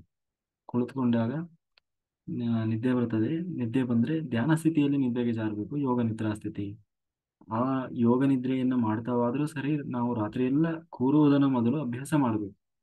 ಯಾವಾಗ ನಾವು ರಾತ್ರಿ ಎಲ್ಲ ಕೂರುವುದನ್ನ ಅಭ್ಯಾಸ ಮಾಡಿದೀವಿ, ಆ, ಆಮೇಲೆ ಆ ಏನಾಗ್ತದೆ, ಆ ಆ, ನಮಗೆ ಆಮೇಲೆ ಅವೇರ್ನೆಸ್ ಅನ್ನ ಕ್ರಿಯೇಟ್ ಮಾಡ್ಲಿಕ್ಕೆ ಕೆಲವು ಏನೋ ಮೆಥಡ್ ಇದಾವೆ. ಅದಕ್ಕೆ ಡ್ಯಾನ್ಸಿಂಗ್ ಮೆಡಿಟೇಷನ್ ಇದೆ, ವಾಕಿಂಗ್ ಮೆಡಿಟೇಷನ್ ಇದೆ. ಆಯ್ತಾ? ಆಮೇಲೆ ಪ್ರಾಣಾಯಾಮ ಹೀಗೆಲ್ಲ ಮುಂದೆ ಪ್ರೊಸೆಸ್. ಆಮೇಲೆ ಸ್ಟ್ಯಾಂಡಿಂಗ್ ಮೆಡಿಟೇಷನ್ ಅಂತ ಬರ್ತದೆ. ಅದನ್ನೆಲ್ಲ ನಾವು ಇನ್ನು ಸ್ವಲ್ಪ ದಿನ ಆದ್ಮೇಲೆ ಮಾಡಿಸ್ತೀವಿ. ಮಧ್ಯರಾತ್ರಿ 2 ಗಂಟೆಗೆ ಮಾಡಿಸ್ತೀವಿ. ಆಯ್ತಾ? ಹಾಗಾಗಿ ಬಟ್ ಈಗ ಆದಷ್ಟು ನಾವು ಏನು ರಾತ್ರಿ ಎಲ್ಲ ಕೂರುವುದನ್ನು ಅಭ್ಯಾಸ ಮಾಡಬೇಕು. ಆಯ್ತಾ? ಅದನ್ನು ಮಾಡಿ. ಯಾರಾದರೂ ಹೊಸಬರು ಇದ್ರೆ ಎಲ್ಲರಿಗೂ ಸಾಧ್ಯ ಇದೆ, ಎಲ್ಲರೂ ಮಾಡ್ಬೋದು. ಮೊದಲು ಮಾನಸಿಕವಾಗಿ ನಾವು ಗಟ್ಟಿ ಆಗ್ಬೇಕು, ಸ್ಟ್ರಾಂಗ್ ಆಗ್ಬೇಕು. ನಾನು ಮಾಡ್ತೇನೆ, ನನ್ನಿಂದಲೂ ಸಾಧ್ಯ ಇದೆ, ಎಲ್ಲರೂ ಮಾಡ್ತಾರೆ, ಎಲ್ಲರೂ ಮಾಡಿದ್ದಾರೆ ಅಂದಾಗ ನನ್ನಿಂದಲೂ ಸಾಧ್ಯ ಇದೆ ಅಂತ ಹೇಳಿ ನಾವು ಮಾನಸಿಕವಾಗಿ ಸಿದ್ಧರಾಗಬೇಕು. ಅದು ಬಿಟ್ಟು ಮೊದಲೇ ನಾವು ಅರ್ಧಂಬರ್ಧ ಮನುಷ್ಯ, ಅಯ್ಯೋ ನನಗೆ ಆಗ್ತದೆ ಇಲ್ಲೋ, ಅಯ್ಯೋ ನಂಗೆ ಆಗ್ತೈತೆ ಇಲ್ಲೋ, ಅಯ್ಯೋ ನಂಗೆ ಆಗಲ್ಲಪ್ಪ ಅನ್ಕೊಂಡ್ರೆ ಏನು ಮಾಡ್ಲಿಕ್ಕೆ ಆಗಲ್ಲ. ಯಾವುದೇ ಆದ್ರೂ ಅಷ್ಟೇ. ಕೊನೆಗೆ ಇನ್ನೂ ಒಂದೇನು ಅಂದ್ರೆ ಕಾಯನೋಪಾಸನ ಆಗ್ತಾ ಇರ್ತದೆ. ಇಲ್ಲಿ ಹೈ ಎನರ್ಜಿ ಇರುತ್ತೆ. ಎಲ್ಲ ಮಾಸ್ಟರ್ಸ್ ಕನೆಕ್ಟ್ ಆಗಿರ್ತಾರೆ. ಆಮೇಲೆ ಕಾಯಾನುಪಾಸನ ಆಗ್ತಾ ಇರ್ತದೆ. ಕಾಯಾನುಪಾಸನ ಅಂತಂದ್ರೆ ನಾಡಿಮಂಡಲ ಶುದ್ಧೀಕರಣ. ಆಸನ ಸಿದ್ಧಿ ಆಗೋದಕ್ಕಿಂತ ಮುಂಚೆ ನಡೆಯೋದು ಕಾಯಾನುಪಾಸನ. ಬಹಳ ಇರಿಟೇಷನ್ ಆಗ್ತದೆ, ಕರ್ಮಗಳು ಕ್ಲೀನ್ ಆಗ್ತದೆ. ಎಷ್ಟು ಅಂದ್ರೆ ಕೂತ್ಕೊಳ್ಳೋಕ್ಕಾಗಲ್ಲ, ನಿಂತ್ಕೊಳ್ಳೋಕ್ಕಾಗಲ್ಲ. ಯಾಕಪ್ಪ ಈ ತರ ಆಗ್ತಾ ಇದೆ, ಏನಾದ್ರೂ ಧ್ಯಾನ ಮಾಡಿದಕ್ಕೆ ಹೀಗೆ ಆಗ್ಬಿಡ್ತೇನೋ ಅನ್ನೋ ತರ ಆಗ್ತದೆ. ಮೈಯೆಲ್ಲ ಬಿಸಿ ಆಗ್ತದೆ, ಜ್ವರ ಬಂದಂಗೆ ಆಗ್ತದೆ. ಆ, ಆಮೇಲೆ ತಲೆ ಭಾರ ಆಗ್ತದೆ, ಕೈ ಎಳಿತದೆ, ಕಾಲು ಎಳಿತದೆ, ಸೊಂಟ ಹೊಡಿತದೆ. ಏನೇನೆಲ್ಲ ಧ್ಯಾನ ಬಿಟ್ಟು ಅಥವಾ ಏನು ಬೇಡ, ಸಹವಾಸನೆ ಬೇಡ ಅನ್ನೋಷ್ಟು ಏನಾಗ್ತದೋ ಎಲ್ಲದೂ ಆಗ್ತದೆ. ಆದ್ರೆ ನಾವು ಅದನ್ನ ಫೇಸ್ ಮಾಡ್ಬೇಕು, ಫೈಟ್ ಮಾಡ್ಬೇಕು. ನೀನಾ ನಾನ ಅಂತ ಜಿದ್ದಾಜಿದ್ದಿ. ಯಾಕೆಂದ್ರೆ ಅದು ಕರ್ಮ. ಆ ಕರ್ಮವನ್ನ ನಾವು ಕಳ್ಕೊಳ್ಳೇಬೇಕು. ಅದು ದಹಿಸ್ತಾ ಇರ್ತದೆ, ಆವಾಗ ನಮಗೆ ವೇದನೆ ಆಗ್ತದೆ. ಅದನ್ನ ನಾವು ಫೇಸ್ ಮಾಡ್ಬೇಕು. ಕಾಯನುಪಾಸನೆನೇ ಹಾಗೆ. ಅದನ್ನ ನಾವು ಇದೊಂದು ಯುದ್ಧ, ಇದು ಹೋರಾಟ, ಧರ್ಮ ಅಧರ್ಮದ ಹೋರಾಟ. ನಮ್ಮ ಹತ್ರ ಧರ್ಮ ಇದೆ, ಏನು ಧ್ಯಾನ ಅನ್ನುವ ಧರ್ಮ ಇದೆ, ಕರ್ಮ ಅನ್ನೋದು ಅಧರ್ಮ ಕುಂತಿದೆ. ನಮ್ಮಿಬ್ಬರ ನಡುವೆ ಹೋರಾಟ ನಡೀತಾ ಇರ್ಬೇಕು. ಆ ಸಾಕು, ಇಷ್ಟು ದಿವಸ ಮಲಗಿದ್ದು ಸಾಕು. ಮಲಗಿ ಸಾಧಿಸಿದ್ದಂತೂ ಏನೂ ಇಲ್ಲ. ಆ, ಮತ್ತು ಆ, ಮಲಗಿ ಏನು ಜಡವಾದುವೆ ಹೊರತು ಆ, ಜೀವನದಲ್ಲಿ ಮೇಲಕ್ಕಂತೂ ಬರಲಿಲ್ಲ. ಈಗ ದೇವರು ಒಂದು ಅವಕಾಶ ಕೊಟ್ಟಿದ್ದಾನಲ್ಲ ಧ್ಯಾನ ಮಾಡ್ಲಿಕ್ಕೆ. ರಾತ್ರಿ ಎಲ್ಲ ಧ್ಯಾನ ಮಾಡೋದು ಎಂತ ಅಪಾರ್ಚುನಿಟಿ. ವ್ಯರ್ಥವಾಗಿ ಸಮಯ ಕಳೆಯಬೇಕಾಗಿತ್ತು. ಆ, ಇಡೀ ರಾತ್ರಿ ಪೂರ್ತಿ ಪ್ರೊಡಕ್ಟಿವ್ ಆಗಿರ್ತದೆ ರಾತ್ರಿ. ಒಂದು ರಾತ್ರಿಯೂ ವ್ಯರ್ಥ ಆಗೋಲ್ಲ. ಯಾಕೆಂದ್ರೆ ಇದರಲ್ಲಿ ಬರ್ತದೆ, ಭಾಗವತದಲ್ಲಿ ಪ್ರಹ್ಲಾದ ಹೇಳ್ತಾನೆ. ಅವರ ಯಾರೋ ರಾಕ್ಷಸ ತನ್ನ ಸಹಪಾಠಿಗಳಿಗೆ, ಒಬ್ಬ ಮನುಷ್ಯ ತನ್ನ ಜೀವನದ ಅರ್ಧ ಆಯುಷ್ಯದಲ್ಲಿ ಬರೀ ನಿದ್ದೆ ಮಾಡಿ ಕಳಿತಾನಂತೆ. ನಿದ್ದೆ ಮಾಡಿ ಅಥವಾ ನಿದ್ದೆ ಮಬ್ಬಿನಲ್ಲಿ ಕಳಿತಾನಂತೆ. ಹಾಗೆ ಅರ್ಧ ಆಯುಷ್ಯವೇ ನಿದ್ದೆಯಲ್ಲಿ ಹೋಗ್ತದೆ. ಅಂತ ನಿದ್ದೆಯಲ್ಲಿ ನಾವು ಧ್ಯಾನ ಮಾಡೋದನ್ನು ಪ್ರಾಕ್ಟೀಸ್ ಮಾಡಿದ್ರೆ ಅರ್ಧ ಆಯುಷ್ಯ ಬರೀ ನಾವು ಧ್ಯಾನದಲ್ಲೇ ಕಳೆದಂಗೆ ಆಗ್ಬಿಡ್ತದೆ. ಇಲ್ಲೋ ಅರ್ಧ ಗಂಟೆ 1 ತಾಸು ಧ್ಯಾನ ಮಾಡಿ ನಾನು ಧ್ಯಾನ ಮಾಡ್ತೀನಿ ಅಂದ್ರೆ ಏನಂತೀವಿ, ಇಲ್ಲಿ ಉಂಡದ್ದು ತಿಂದದಕ್ಕೂ ಅವತ್ತಿನ ಪರಿಸ್ಥಿತಿಗೂ ಅದಕ್ಕೆ ಸರಿ ಆಗ್ಬೋದೇ ಹೊರತು ಕರ್ಮನೆಲ್ಲ ಕಳ್ಕೊಂಡು ಆ ಭಗವಂತನ ಬಳಿಗೆ ಹೋಗುವಷ್ಟರ ಮಟ್ಟಿಗೆ ಆ ಅದು ಸಾಕಾಗಲ್ಲ. ಹಾಗಾಗಿ ಆ, ಮೊದಲು ರಾತ್ರಿ ಎಲ್ಲ ಧ್ಯಾನ ಮಾಡ್ಲಿಕ್ಕೆ ನಮ್ಗೊಂದು ಒಳ್ಳೆಯ ಅವಕಾಶ. ಎಲ್ಲರೂ ಮಾಡೋಣ. ಎಷ್ಟೋ ಜನರಿಗೆ ಇರ್ಬೋದು ಏನೇನೋ ಆಸೆಗಳನ್ನು ಇಟ್ಕೊಂಡು ಬಂದಿರ್ಬೋದು, ಖಂಡಿತ ಆಸೆಗಳು ನೆರವೇರ್ತವೆ. ಕೆಲವರಿಗೆ ಆಧ್ಯಾತ್ಮಿಕ ಸಾಧನೆಯ ಆಸೆ ಇರ್ಬೋದು, ಕೆಲವರಿಗೆ ನನಗೆ ಅದು ಏನನ್ನೋ ಪಡ್ಕೊಳ್ಬೇಕು ಅನ್ನೋ ಆಸೆ ಇರ್ಬೋದು, ಏನೇನೋ ಆಸೆಗಳು ಇರ್ಬೋದು. ಇರಲಿ, ಒಟ್ಟಿನಲ್ಲಿ ಆಸೆ ಇರಲಿ ಇಲ್ಲದೆ ಇರಲಿ, ಆಧ್ಯಾತ್ಮಿಕವಾಗಿ ಅಂತೂ ಎಲ್ಲರಿಗೂ ಏನೋ ಮುಂದೆ ಹೋಗೇ ಹೋಗ್ತಾರೆ, ಮೇಲಕ್ಕೆ ಬಂದೇ ಬರ್ತಾರೆ. ಸೊ ಹಂಗಾಗಿ ಚೆನ್ನಾಗಿ ನಾವು ಫೈಟ್ ಮಾಡಬೇಕು, ಮಾನಸಿಕವಾಗಿ ಪ್ರಿಪೇರ್ ಆಗಬೇಕು, ಮೋಟಿವೇಶನ್ ಇರಬೇಕು, ಉತ್ಸಾಹ ಇರಬೇಕು. ಆಯಿತಾ? ಏನೋ ಮಾಡ್ತೀವಿ ಅಂದರೆ ಆಗೋಲ್ಲ. ಜೊತೆಗೆ ನಾವು ದೇವರು ಇರ್ತಾನೆ, ಭಗವಂತ ಇರ್ತಾನೆ, ಎಲ್ಲ ಈ ಬ್ರಹ್ಮಾಂಡದ ಗುರುಶಕ್ತಿ ಇರ್ತದೆ ನಮ್ಮ ಜೊತೆಗೆ. ಅದೇ ಒಂದು ಎನರ್ಜಿ ಫ್ರೀಕ್ವೆನ್ಸಿಯಲ್ಲಿ ಎಲ್ಲರೂ ಕನೆಕ್ಟ್ ಆಗಿರ್ತೀವಿ.